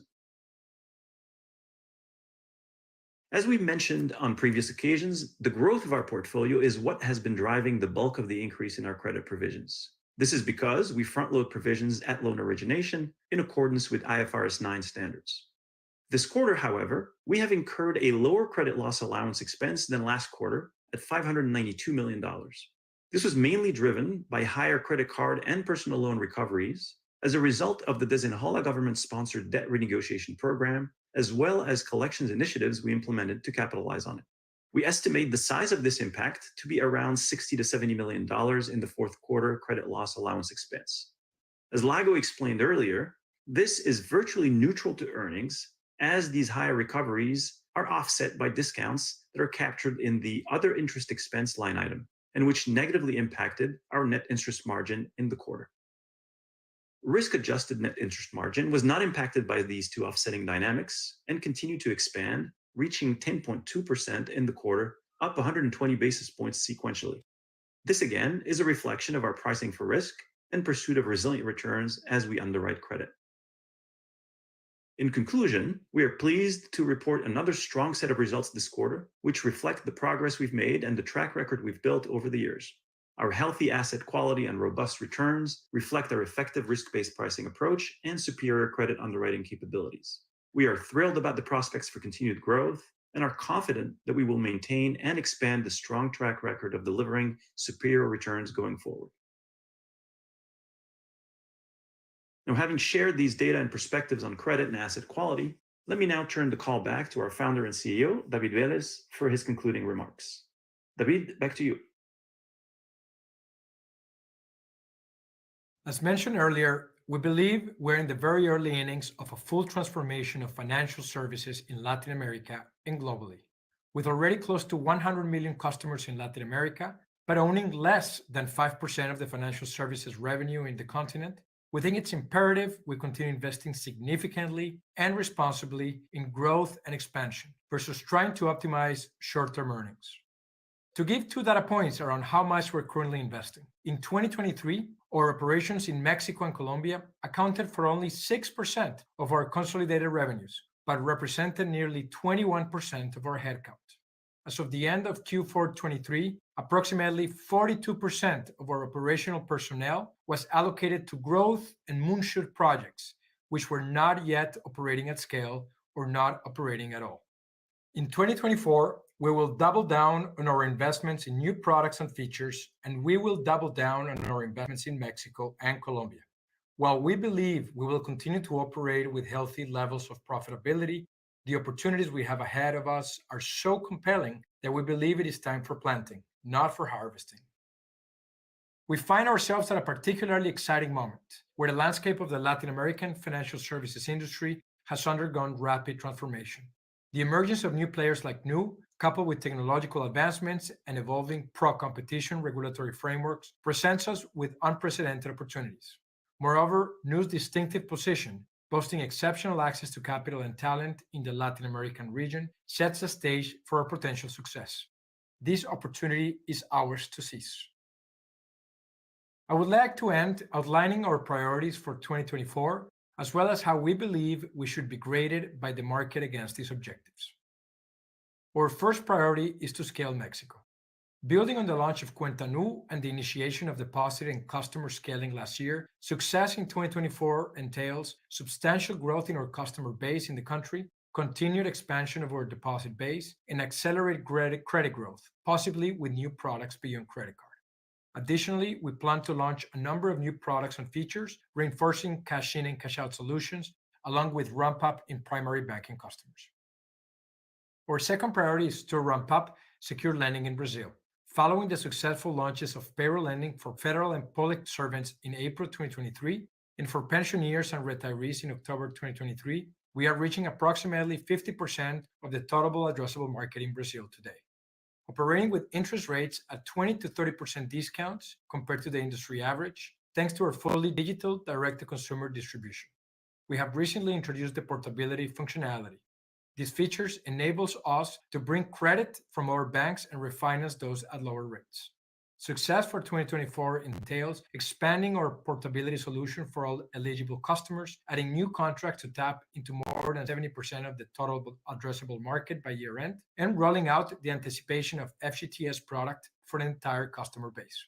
With these initiatives, we aim at secure lending representing a meaningful portion of our total personal loan origination by the end of 2024.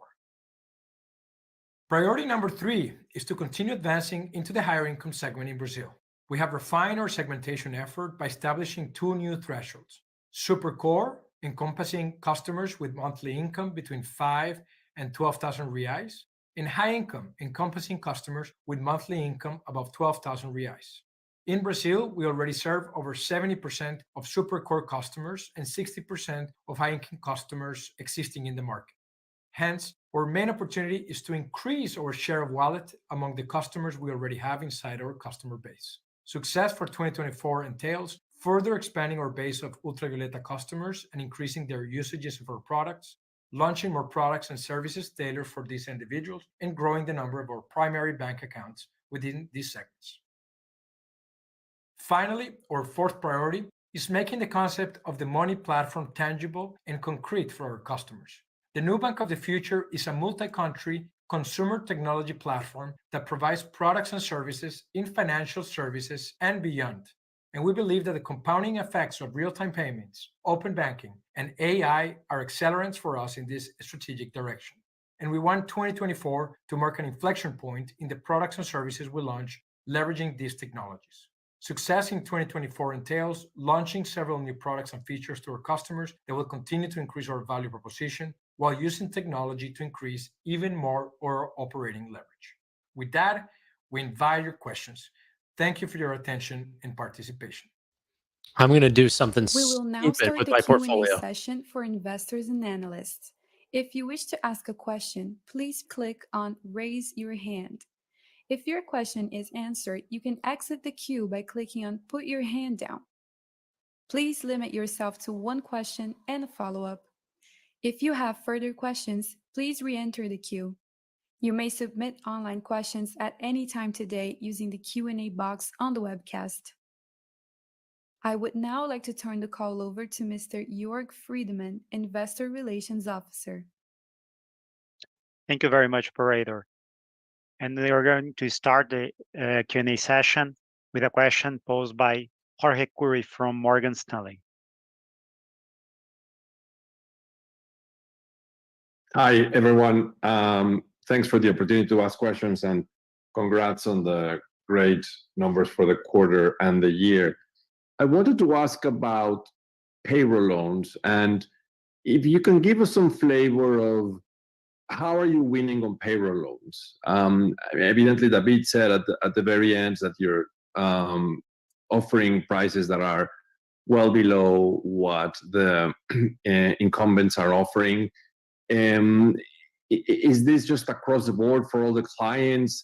Are you seeing some sensitivity on prices where people are just switching their payroll loans to you because you have a better user experience, or is every single client really coming at a much lower rate, and that seems to be the reason they're moving? Is it payroll loans to people that didn't have a payroll loan, or are you refinancing payroll loans? Are those refinancing mainly coming from government banks, which normally tend to have a lot of the government payrolls, or you're also seeing some refinancings coming from the private sector banks? And on the payroll lending as well, are you seeing the payroll payment being deposited to you as well?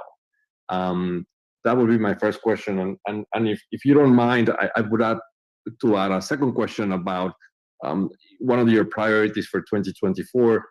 David mentioned new products for the super core client base, meaning sort of like the high net worth individuals. What type of products are you talking about there? Thank you. Big credit card. Jorge, this is Jag Dougal, Chief Product Officer. Let me answer your first question and get into some of what you were asking around our secured loan business and strategy.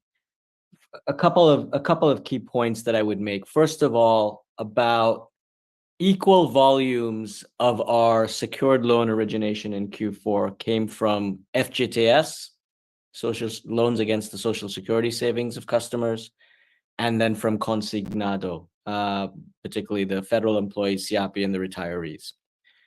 The formula we are following in terms of why customers are coming to us is very specific and will be familiar to you as someone who has followed the company for a long time.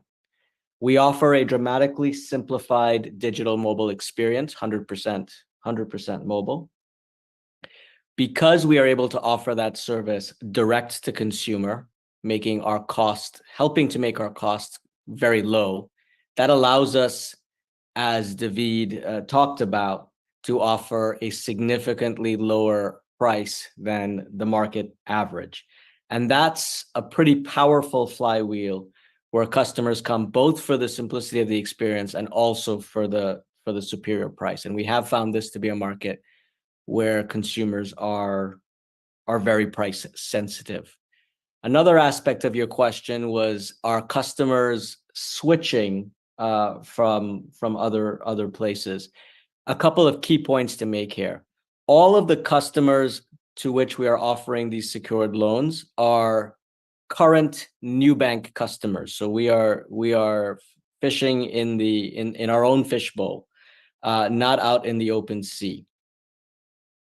And another key fact to keep in mind in terms of our Q4 results is our product and processes around portability of these loans, which is an important factor in this market, are still in their very early stages. And so essentially all of the loans that we originated in Q4 were new loans from customers. And so hopefully that gives you a real sense of, first of all, how relatively early in our roadmap and in our evolution of this business we are, and what are the key drivers for the early success and therefore the drivers of our optimism about how well we can grow this business in 2024, as David talked about. And I would just add one great. point, Jorge. I think ultimately it's the same kind of the same receipt that we've been following in every single product. And it is the following: technology distribution or direct-to-consumer distribution enables us to create a product that is better for consumers at lower cost. And ultimately, we measure that by NPS. In this specific category, we're already measuring NPS upwards of 80, which would be by far the best rated product in the market today. So that tends to be the leading indicator for growth. And that's what we've seen over the past 6 months that we've been starting to roll out. It's traditionally a very offline experience. It takes several weeks. There is a lot of fraud associated sometimes with the offline processes, a lot of paperwork. And so by just offering that direct to consumer distribution, we're able to simply better product at lower price. And consumers tend to understand that obviously that equation. To your second question on additional products for super core, which is a segment, or effectively a higher segment or lower income segment of the high income.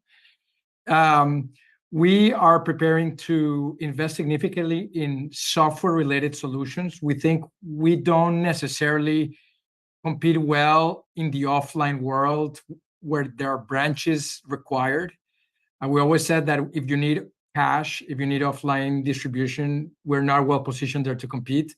We are well positioned to compete when software becomes a differentiating factor. And there is a fair amount of differentiation we can do with software for this product. One specific example is we're rolling out what we call your household controls, where consumers are able to now enable their children, enable different people in your household to have a number of different cards, to save jointly.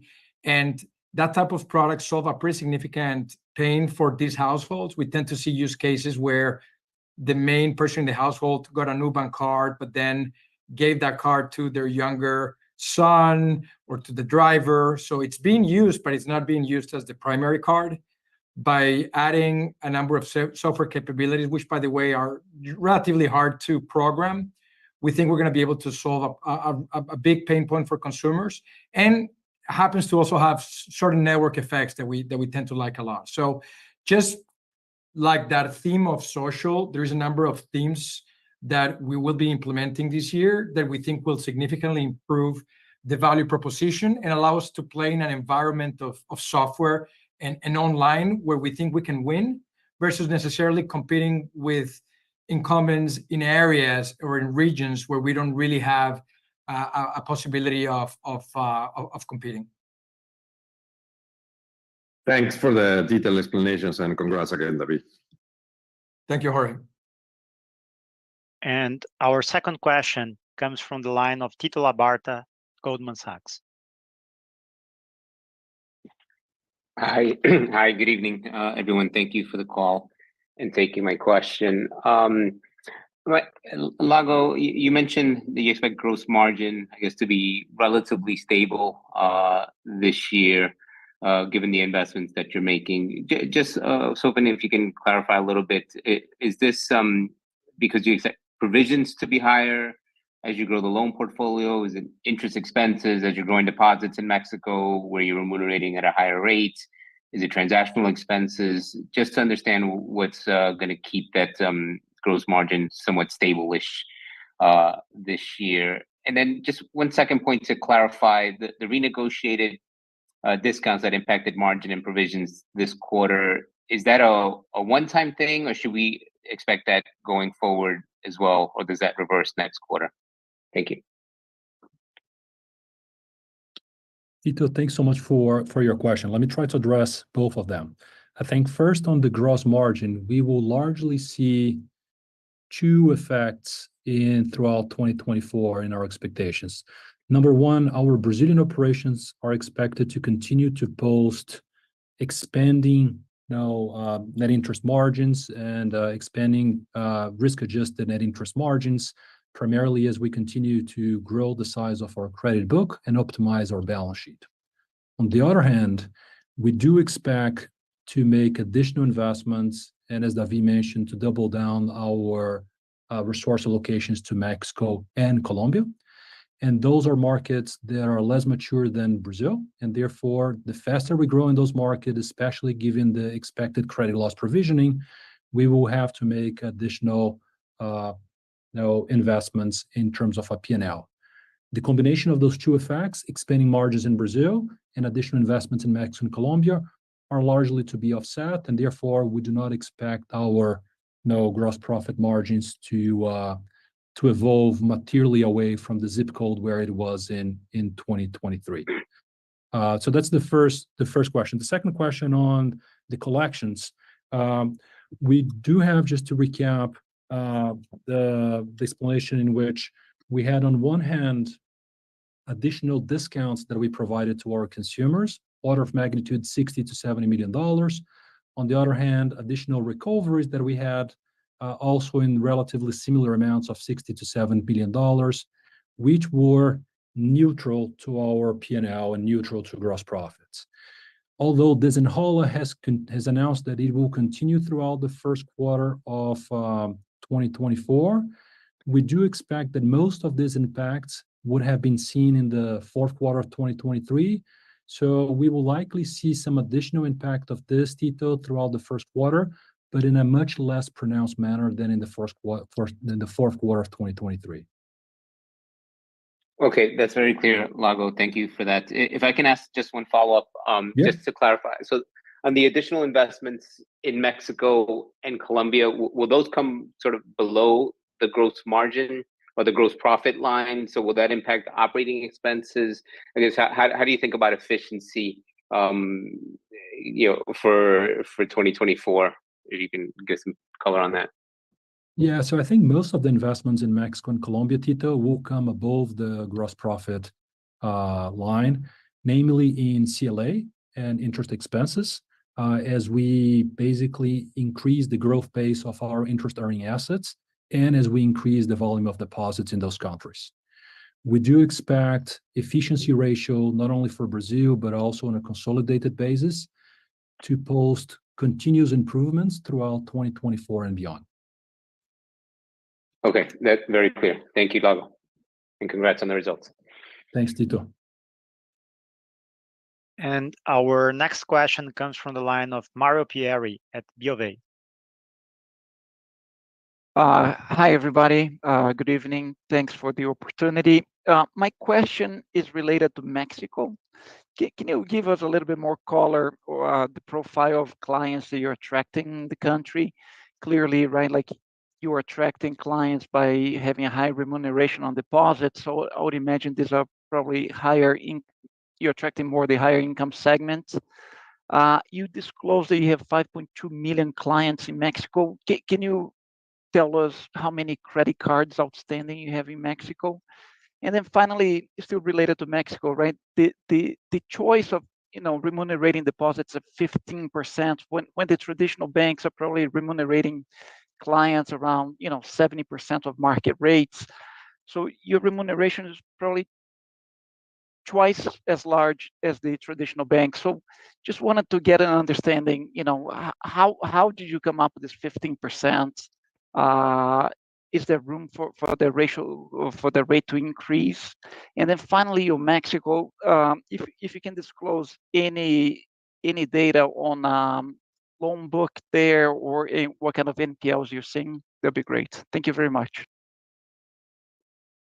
Hi, Mario. David here. Thank you for the question. So since we started Mexico about 3 years ago, I would say we've seen about a 50-50% split between banked customers and unbanked customers. It's been fairly even. Remember that Mexico has only about 12% credit card penetration. So literally, the big majority of the country is completely wide open for us. We tend to begin as a strategy, this was similar in Brazil, to target more high income at the beginning, and then eventually there is a bit of decrease toward mass market, and that shift tends to happen faster in Mexico to the 50% split that I've been mentioning.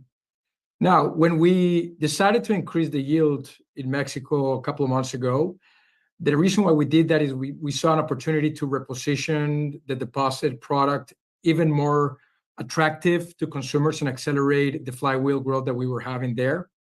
And that decision, while it's definitely expensive, it's a big investment, is paying for itself actually fairly quickly. We're seeing an improvement in the type of customer segmentation that we're having. We're now seeing many more high-income Mexicans coming in.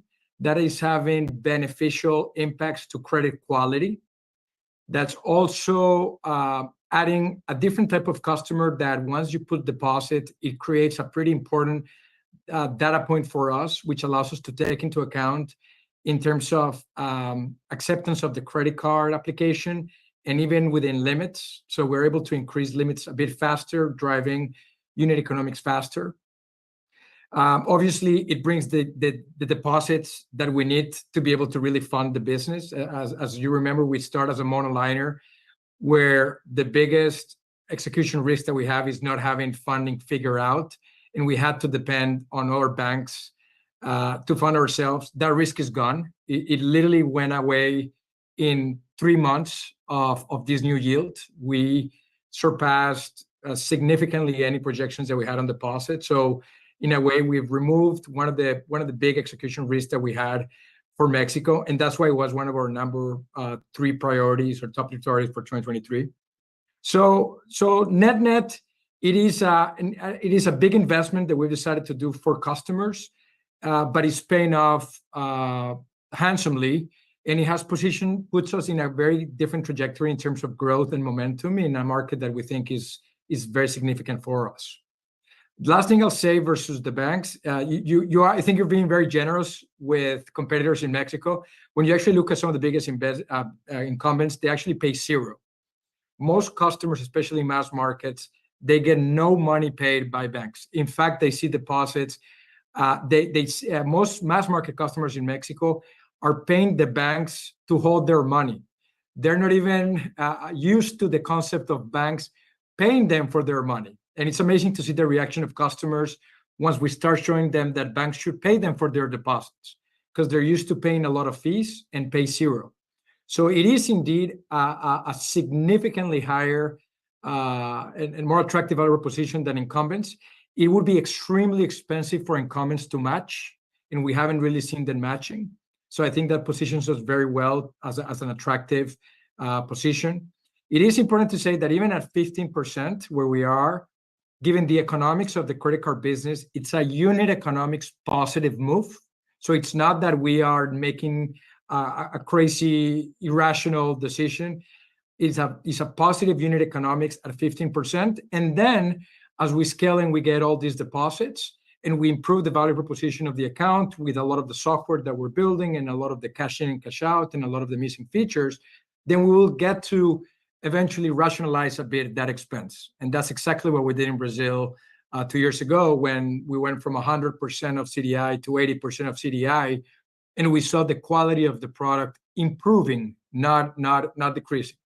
So that is sort of the strategy of the product. Is we want to make sure that the product quality continues to increase, continue to add additional deposits. Or balance sheet in Mexico will look a bit odd for a while, as it looks odd even still for us in Brazil, with a lot of liabilities. But eventually, that's a great problem to have, because then we're able to deploy all of that firepower in growing the credit card opportunity, which again is huge, 12% credit card penetration. So we're very excited about tackling that.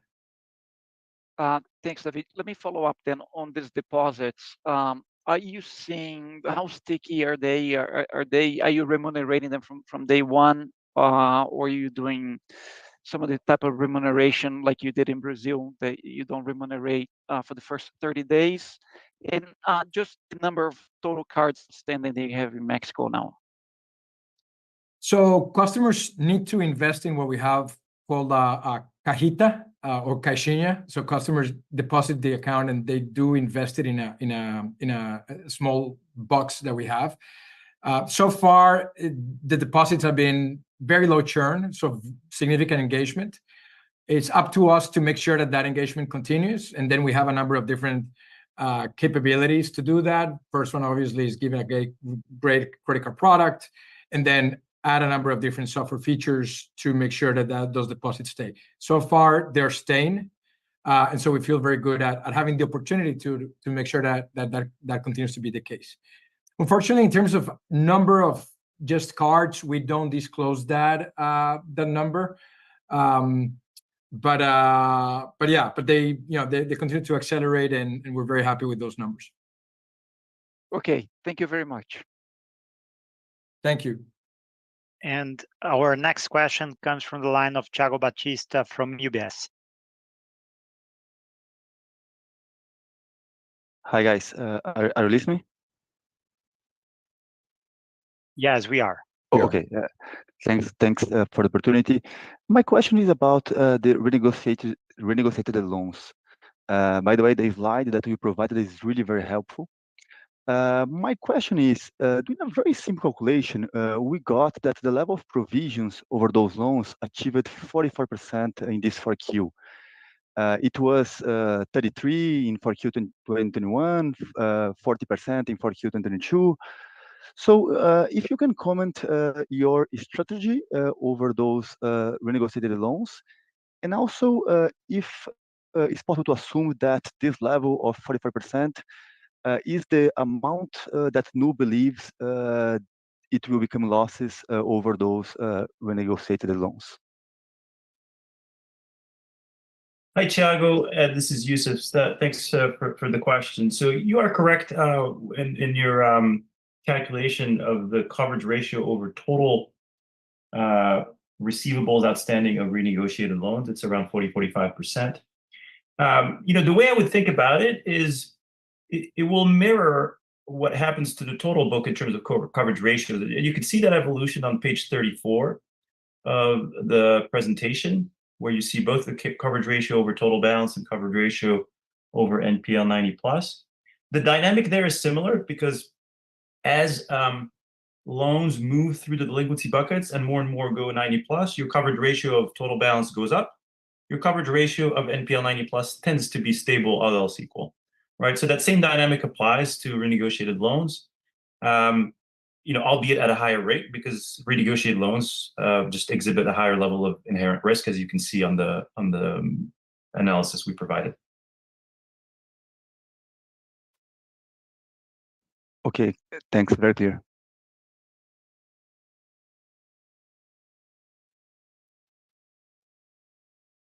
Sorry. And our next question comes from the line of Gustavo Schroden of Bradesco. Hi, good evening. Thanks for taking my question. And well, my question is regarding your investments in the high income segment in Brazil, more specifically regarding the investments that you made. I think that Lago mentioned during the presentation that a part of the, let's say, impact on the efficiency ratio was regarding the investments in high income segment. So if you could, besides Mexico and Colombia, could you give us a little bit of more color on how we should think in terms of these investments in high income segment? Because as you mentioned, it is a target, and as you mentioned, as you know, that especially high income segments, usually it costs higher than the let's say the low income segments, because I mean more investments, different necessities or needs. So if you could give us it is these investments, this impact regarding high income segment is specific on this quarter, or should we expect that further let's say impacts on efficiency ratio regarding this strategy? Thank you. Hi, Gustavo, this is Lago. Thanks for your question. I think in short, no, you should not expect to see any material change in the efficiency trends that we have seen over the past quarters. So as I mentioned in the opening remarks, in the fourth quarter of 2023, we saw two impacts that drove kind of a efficiency rate 100%, 100 basis points up. It was higher concentration of marketing expenses in the fourth quarter and additional investments in technology and data. Those two effects combined accounted for about 170 basis points, and we believe they will be reversed in the coming quarters. So if you take into account those 170 basis points, you will continue to see additional improvements in efficiency ratio. In fact, we are already at midpoint of the first quarter of 2024, and we already seen efficiency ratios being driven to the places where we expect them to be, which is lower and better going forward. The main investments that we are doing to increase our share of wallet within the higher income customers, I would say, are largely broken down in two stages. I think in the first stage, which started about 18 months ago, we invested a lot of time and energy in the development of new products and features to acquire high-income customers. And if you define a high-income customers as someone who has an expected monthly income above 12,000 reais, we already have a Nubank as of the end of the fourth quarter of 2023. Over 60% of those are already customers of Nubank. So the first stage was customer acquisition with very low customer acquisition costs. The second stage is customer principality, building on what Davi and Jag mentioned earlier today, and we will do so through the development of banking, payments, and investment products. They will be material investments in terms of human resources, but they will not necessarily drive any material change to the cost structure that we have had in Brazil over the past 2 years. But Jag, not sure if you wanted to add anything about the types of investments and products that we will launch. Yeah, I'll quickly do so, Lago. So within the context of what Lago just said, which is that we expect our efficiency ratio to not show continued trends in the direction we saw this quarter, we are continuing to invest significantly in existing products and in new products, many of which are geared towards the super core segment as well as the high income segment. As Lago mentioned, we have a majority of those customers, 70% for the super core, 60% for the high income, already as customers of Nubank. Now, how do we drive engagement and principality over time? A few trends that we are very happy with show that our flagship product for the high income, our Ultravioleta credit card, has over the course of 2023 shown dramatic gains in the Net Promoter Score. We are now the highest Net Promoter Score bank, according to Bain, for this segment. And that mirrors some of the trends we were tracking internally. And with that growing customer love of the product, which offers them 1% cash back and 200% CDI returns on that cash back, along with other features, we are seeing significant growth in their usage of the card and in their satisfaction with the credit lines that we are giving them, which is all building a flywheel together. Another major investment we made in the course of 2023 was to extend a bundle around the flagship card, the Ultravioleta bundle, which has a series of features from a free toll tag, free Rappi Prime, special customer service lanes for these customers, etc. Around the card and the bundle, we are investing in features and products around banking, around investments, around insurance that will gradually manifest themselves in our product, and we expect will drive an increasingly complete solution for this segment, although those are investments that will layer in through the year, all within the context of what Lago shared, which is these are accounted for even as we continue to have strong operating efficiency.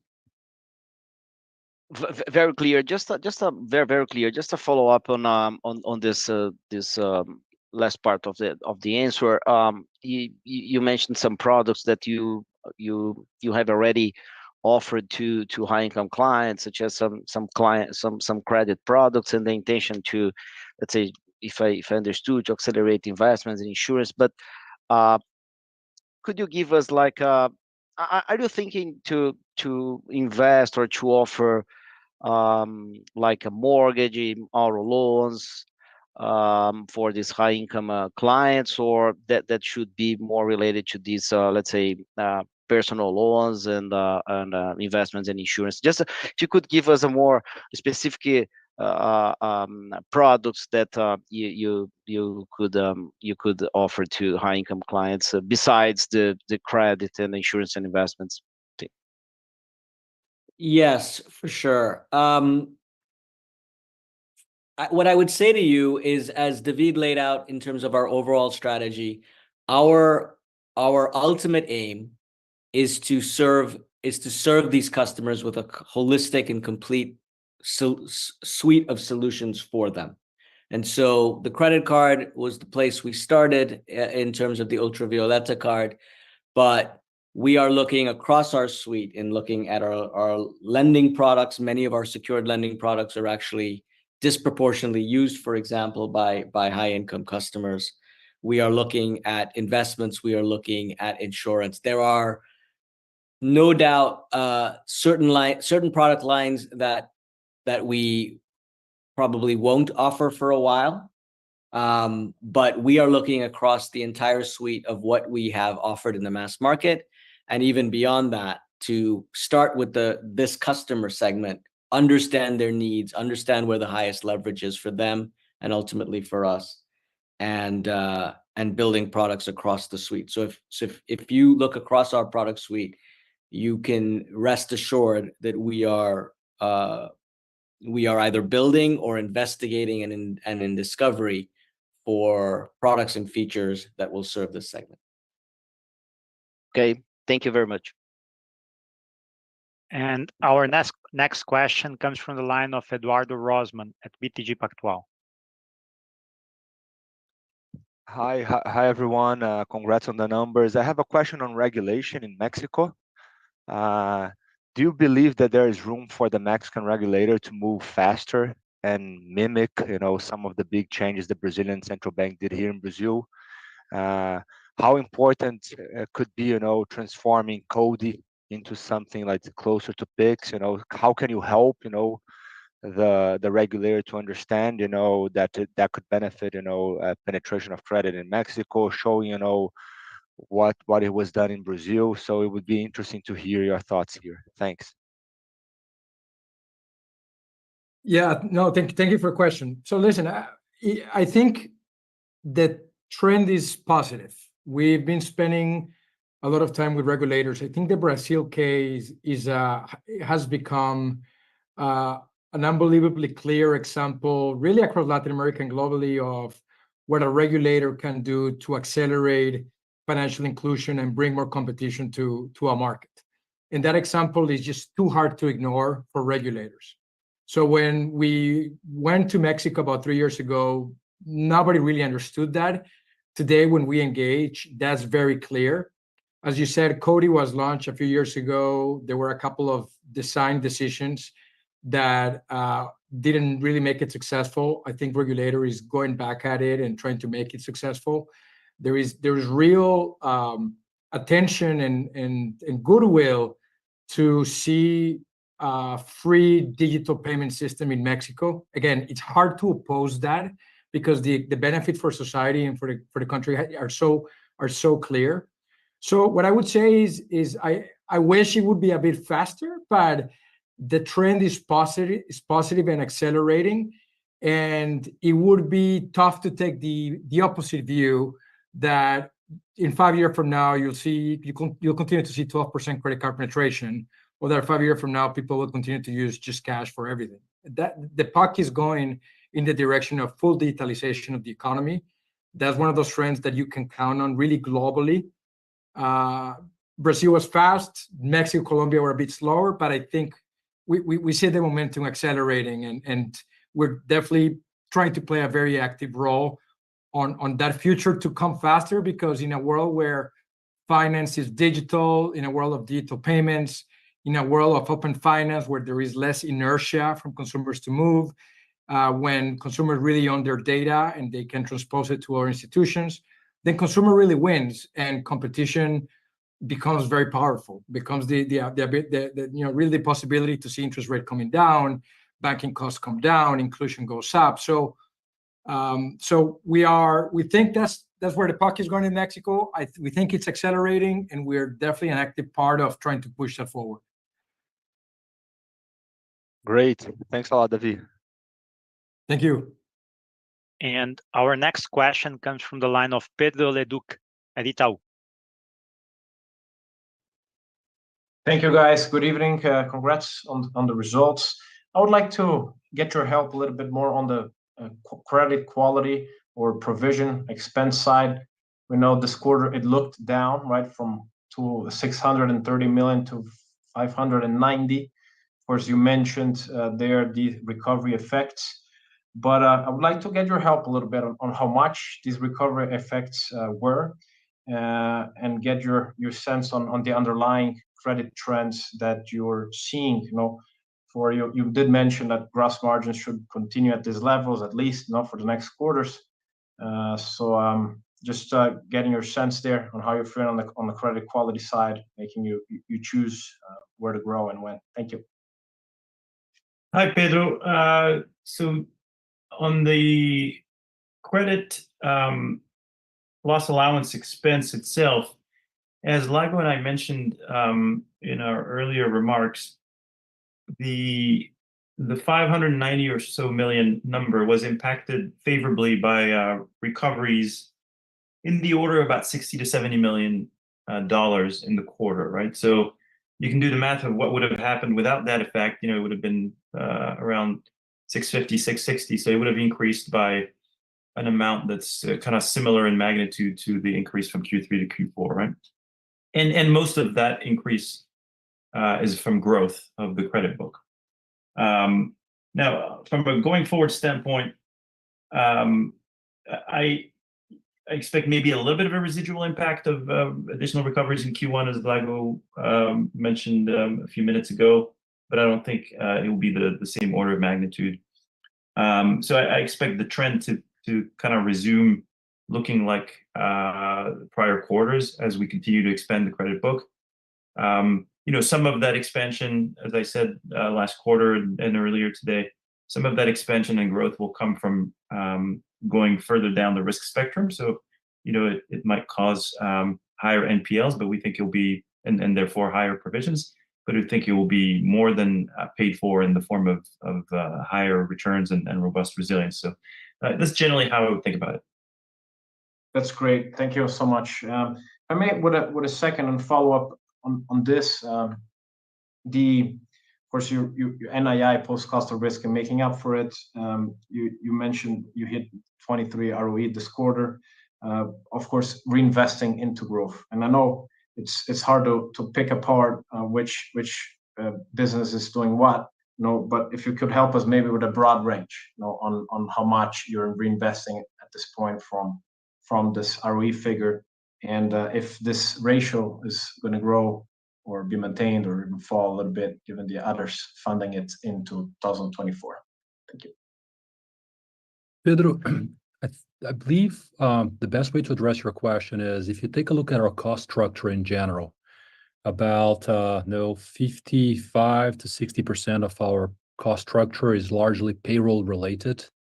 As David mentioned in his opening remarks, about 40% of our operational headcount is still in growth or moonshot business, that are not yet generating revenues at full capacity or not generating revenues at all.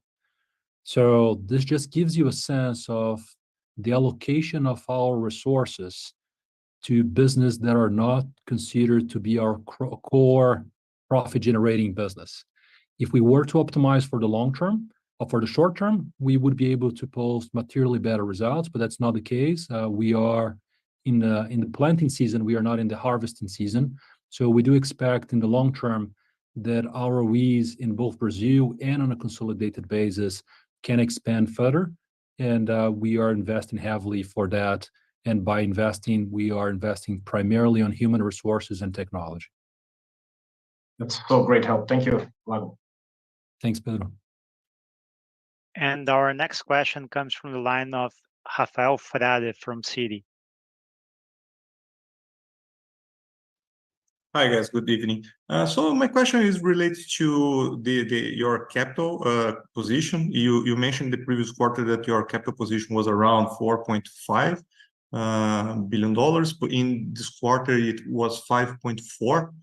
So a big jump quarter over quarter, higher than the earnings. So I'd like to understand if there's any adjustment here that explain this big increase in the capital position. Thank you. Hi, Frade. Thanks for your question. No, I think the best way for me to address your question is to draw your attention to our financial statements, more specifically to explanatory note number 32, in which we basically break down our capital positions, regulatory capital positions for Brazil, Mexico, which are our two regulated entities. And I think in the slides, what you will see is that the first time we are basically adding both Brazil and Mexico, and there you may see a slight increase in the numbers. But by and large, with the capital that we have allocated to our geos that are regulated, Brazil and Mexico, we have about 2 times the minimum capital that are required in these geos. And if above and beyond, you also take into account the $2.4 billion of excess capital that we have at the holding company, we would get to nearly 3 times the minimum regulatory capital. So we believe we are fairly comfortably capitalized. We don't foresee any needs to tap the equity capital markets in the near future for our 5-year plan, nor do we foresee the needs to make any material capitalization in Brazil in the foreseeable future. Brazil is expected to generate enough earnings to sustain the growth of the business going forward. Thank you, Lago. And our next question comes from the line of Yuri Fernandez at JP Morgan. Hello, guys. Hi, Davi, Lago, Jorg. Thank you for the opportunity of asking questions.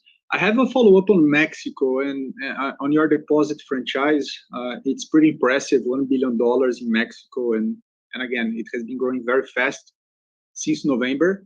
But Davi, I think he addressed at some points, like the wholesale cost and how the credit cards can make, like this higher 15% yield is still profitable at some sense.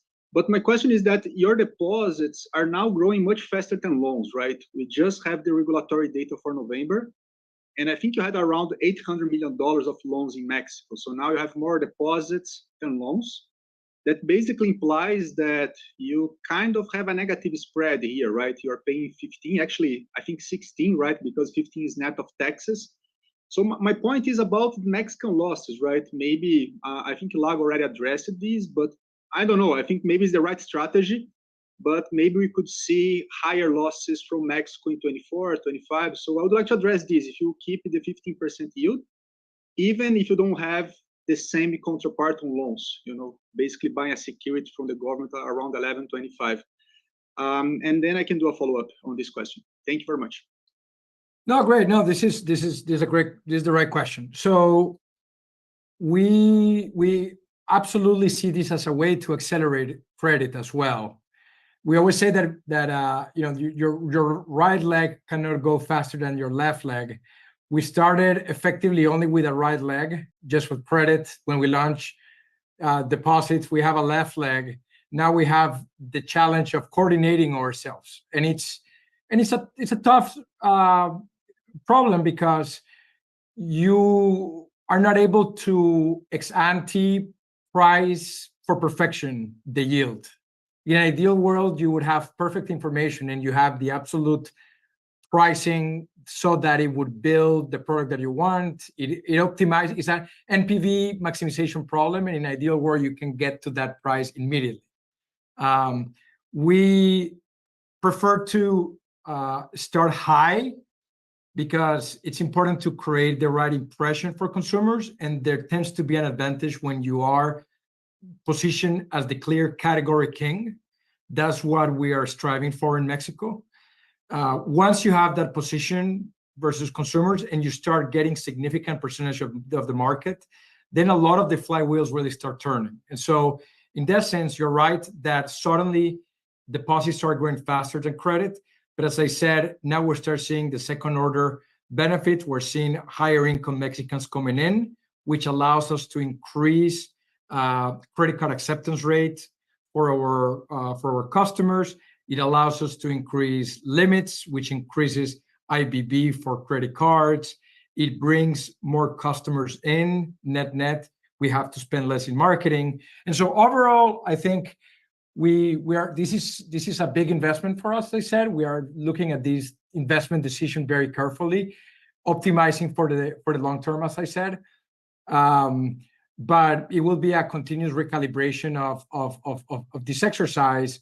And as we go over the next few months and really over the year, we'll be trading off the different sides of that bet. But so far, it's paying off really quickly because of the higher credit card customers, the differentiated income profile, the higher acceptance rate, the higher credit limits, increase IBB. We are operating with a product in Mexico that we think is more profitable than Brazil, the credit card per se. It has a higher return on equity so far, so there is plenty of economics to be paying right now a bit higher on the funding cost.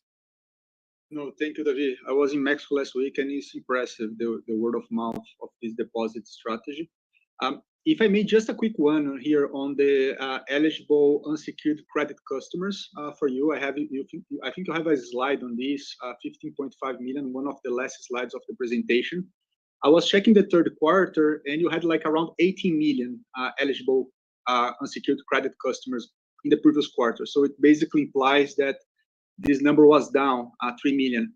So just checking if you are getting a little bit more risk averse on unsecured credit lending in Brazil or, I don't know, anywhere else, or if it's just a different accounting on this number, because it was down again, like from 18.1 to 15.5 million eligible customers. Thank you. No, Yuri, I think we are certainly not getting less optimistic with the expansion of unsecured personal loans. And it's just a different accounting of the eligibility of monthly eligible customers. But in general, we are super pleased with the potential that we have in unsecured personal loans. If you take a look at the total unsecured personal loan market in Brazil, it's the second largest consumer asset class in the country, after only payroll loans. And our customers already account for approximately 51% of this pool. We have less than 7-8% of this market. So we will continue to grow and expand originations there threefold. Number one, increasing the eligibility of personal loans to more customers. Number two, progressively increasing the average ticket size, almost resembling the slow growth that we have in credit cards. And number three, it is to progressively increase also the duration. Our average duration today is about 1/3 of the average duration of the market. So by flexing those three levers, we believe we will continue to increase originations of unsecured personal loans going forward. Oh, that's great. Thank you, Lago. And congrats on the quarter.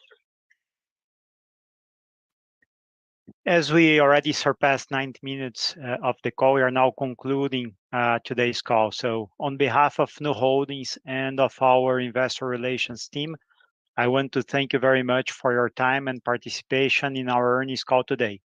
We are very excited with the opportunities for the year of 2024 and to continue strengthening our position in Brazil, Mexico, and Colombia. Over the coming days, we will be following up with the questions received by our platform and with those that were not able to ask questions tonight. So please do not hesitate to reach out to our team if you have any further questions. Thank you and have a good night. Ladies and gentlemen, truly, like at points in that, I was mind blown. What an amazing call. These are the times where you have to look at the stock down 2% and go, I don't care. I am such a long-term believer in this company, more so than ever right now. I hope the market treats it terribly. It's definitely one of those stocks. I don't get myself caught up in positions too often where I go, woe is me, I wish I added more when it was lower. But I sure as heck feel like that right now. I don't want to give too much away with what I'm planning on doing, and I wanted to. I still want to think it over, but I think I'm going to add to my position on new, and I think I'm going to add aggressively. I'll share some of that in the FinTech Frenzy. That's the daily show for the people that aren't used to this channel. We do a daily show every weekday at 8:30 p.m. Eastern Standard Time called the FinTech Frenzy. I'm going to go over companies like Square, like Block, Cash App's company, Nubank, these sorts of things. And I think today we're going to be talking about some new. I've got a full video coming out, so I'll just tell you guys. I've been doing a lot of work on Nubank lately. I'm getting extremely excited about this company. I am going to further my participation into making these really, really deep dive analysis videos. So the way I'm going to do it for you guys on the FinTech Frenzy, we're going to do a very first look at this company, basic sort of analysis of the company's earnings, why I think the way I'm thinking, why I'm holding the company. Then I'm going to be doing a full video. I got my editor back. He's coming back. So, well-produced video that we're going to be talking about. More of a deep dive on this company, a little bit more into their product moats, a little bit more into the actual background of management, these sorts of things. And then for the course down at futureinvesting.pro, in probably 4 to 6 weeks from now, I'm going to be releasing the Nubank chapter. Okay. We have FinTech Frenzy today. I'll tell you guys about my strategy, a little bit more what I heard in the earnings call, and also about Cash App as well. But just crazy excited.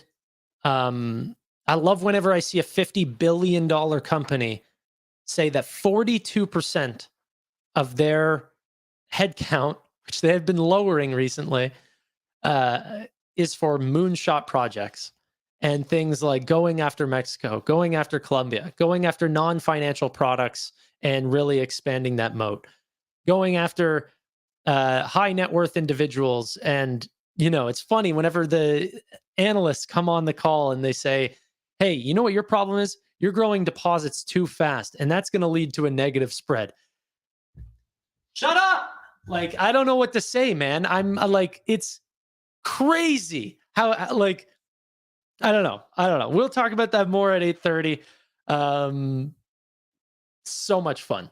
Tanner, what do you think is going to happen open tomorrow with the stock? I don't know, and I don't care. I'm not find another YouTuber that's going to tell you or try to make predictions and be 50% right and 50% wrong on the opening price of this stock tomorrow. Who cares? I want to know, where's this company going to be years from now? Okay. I'm saying, guys, enough with the day trading, okay? Try to find companies that you can hold for long periods of time. Get it through your head that the extreme multimillionaires of the stock markets and the billionaires in stock markets have found great companies and held them for extremely long periods of time. And if you probably, for the people who have been investing for 5 to 10 years in growth stocks, and maybe even longer, but that's, my time horizon right now. My history. I can comfortably say the largest mistakes that I've made in the stock market is selling winners, right? The number one company in my portfolio right now is NVIDIA. And it would be a heck of a lot bigger of a position if I didn't trim all the way up. If I would have just held on to that company, I'd be in a lot bigger house than I am today. So, man, this Nubank is a very special company. And whenever you look at other companies like SoFi and you can point out to, this company's large competition, and this one is, potentially having a similar projection, Or even Mercado Libre, right? Very, very special company, large fan of this company. But even they have concerns about Amazon breaking into their markets in LATAM and these sorts of things. Who is Nubank fearing? What company is even remotely a fear to Nubank? I don't think there's a single one. I can't think of a single one. South America doesn't follow the rules. Yeah, I think that you don't follow the South American regulation very much. The places where there are regulatory problems, they are not there. Brazil has been very, very clear with their regulation with Nubank, and all of the things that they are putting out are massive tailwinds to Nubank. This is the Latin American version of Capital One. I mean, it's the Latin American version of Capital One if it was mixed with like Tencent or something.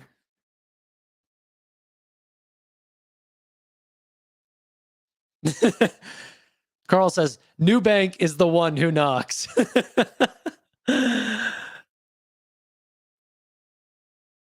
I thought SoFi is trying to move into LATAM, or am I wrong? No, they are. And the truth is, I don't know how they would compete. I don't know how they would compete. Like, Nubank is truly special. They're just expensive. You know, that's why the stock is going down 2%. You see things like personal loan originations doubling and, you know, net income year over year going up 489% year over year. Get out of town. And then the funniest thing is, too, is you have to focus. I want to talk about this in the FinTech Frenzy, and I will. I mean, not everyone's here. So this is the sneak peek. In LATAM, we are not getting the valuation that an American company would get. Someone said earlier in the chat, if this was an American company, they'd have 1,000 PE, and it's totally true. I think it was Shane. I'll give the credit to Shane. But the truth is that if no one buys Nubank and Nubank continues to multiply and have 100 million users, 200 million users, Nubank will buy themselves. And that's the thing. Like right now, outstanding shares are going up because they are so focused on future growth, the way that Amazon was. Back whenever people were telling Amazon in 2006, 2007, okay, now focus on distributions back to shareholders. And they said, no, we'll do this for another 15 years and counting. You know, that's how you find companies that break it into the Mag 7.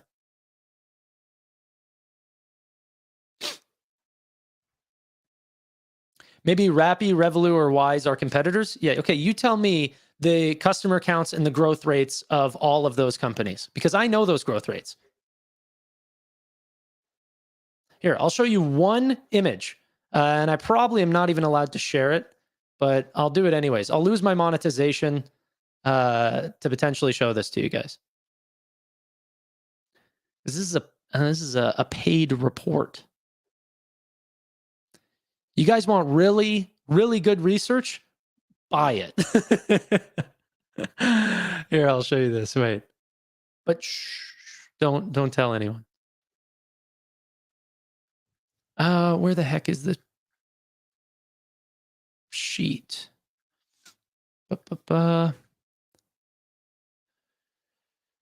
Okay, competitors.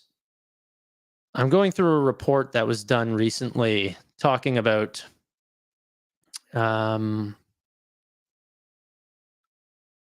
I could show that one. No. I'm trying to show there was a slide in this thing that was talking about Revolut versus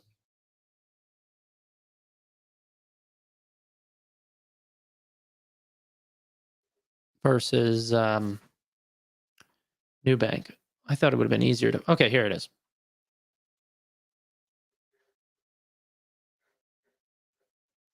Okay, don't tell anyone you saw this. And I wish I could block it. Oh, maybe I can. Maybe I can. Let me do this and this because it'll block it. The thing. Maybe it won't. Whatever. Okay. Revolut versus Nubank. This was from a year ago, by the way. I'll just remove it. Whatever. Doesn't matter. Whenever looking at Nubank versus Revolut, and this is totally represented across 36 different countries. The growth rates are not even remotely the same. Okay? It's not even close. And now they're about to pass 100 million users. They're in 3 countries. So allow Nubank to take the slow approach and then multiply out into Chile, Peru, Argentina, and then go global, right? They talked about getting into Africa, into different geographies. They talked about going after American, space. This is a complete Costco brand, right? They are benefiting from their scale, and their scale is like none other. Does Buffett still hold new? Yeah.